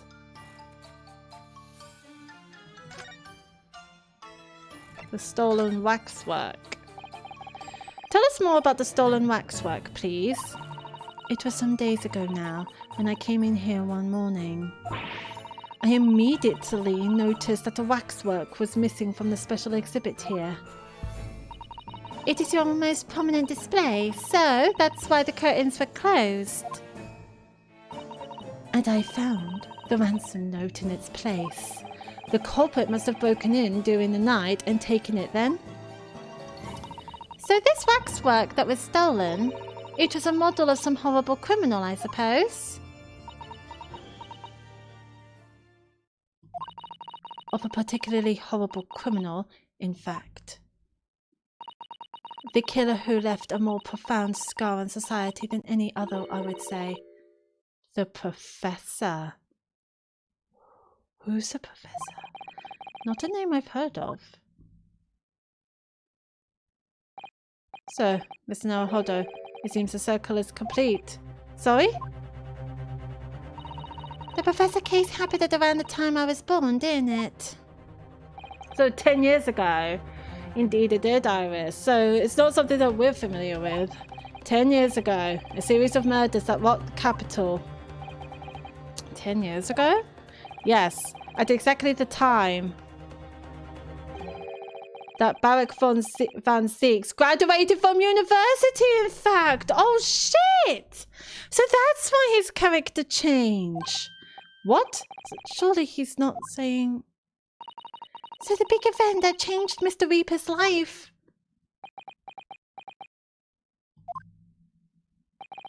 As you've surmised, It was the professor case. Who was this professor then?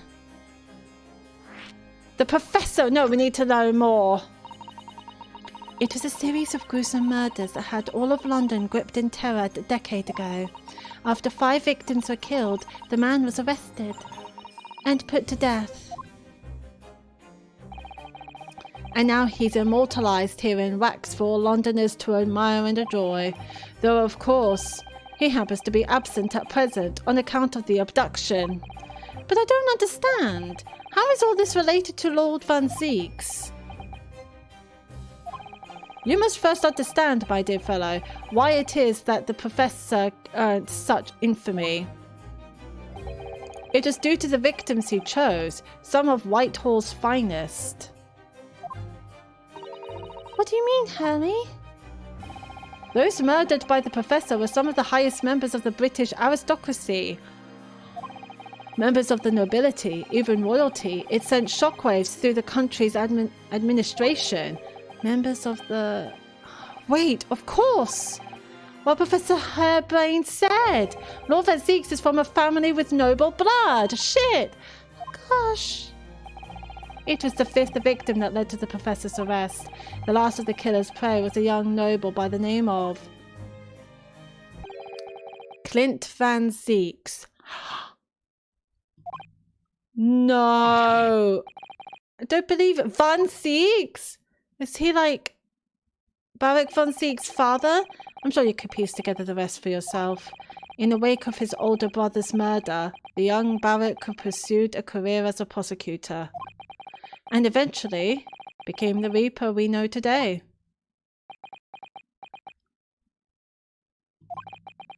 I had no idea Lord Van Zeeks has such a tragic past. Well, I'm afraid that's all I can say on the matter, for the time being at least. After all, I have work to do. As a waxwork exhibit. I am afraid I shall have to excuse myself as well. Oh, yes, of course. It's been a pleasure. Thank you.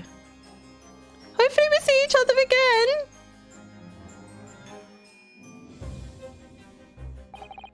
Well, none of the predicted scenarios I've been analysing involved you coming to visit me here. It's been too long, it really has. I'm delighted to see you, Barak. It's been 10 years, and here we are, meeting in a prison of all places. I can't forgive myself for what happened to Mr. Asman, I just can't. I still can't believe it could happen.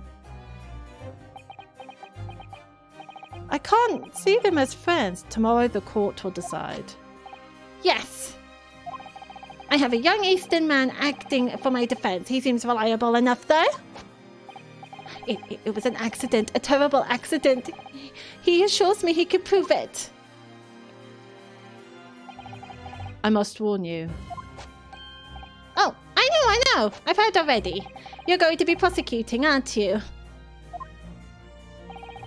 Yes. Since I returned to England, I've heard lots of stories. Barak, are you really... What? Never mind. I know that you have my best interests at heart. My friend is on trial. I wouldn't entrust it to anybody else. Of course. I fully understand. Thank you, Barak. He's the one who decided that I defend him? Until tomorrow then. I'll see you in court. Holy shit!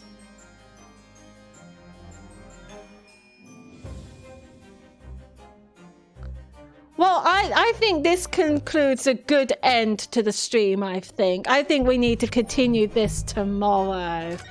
Holy crap. Let me just overwrite this.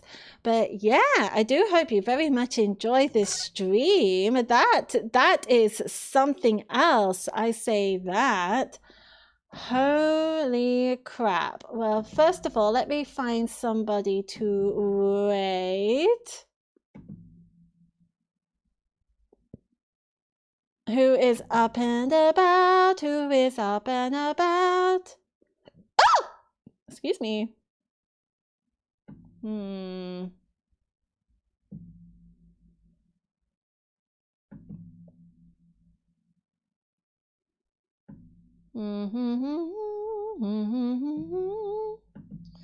We have Wade Lady who is streaming Stardew Valley.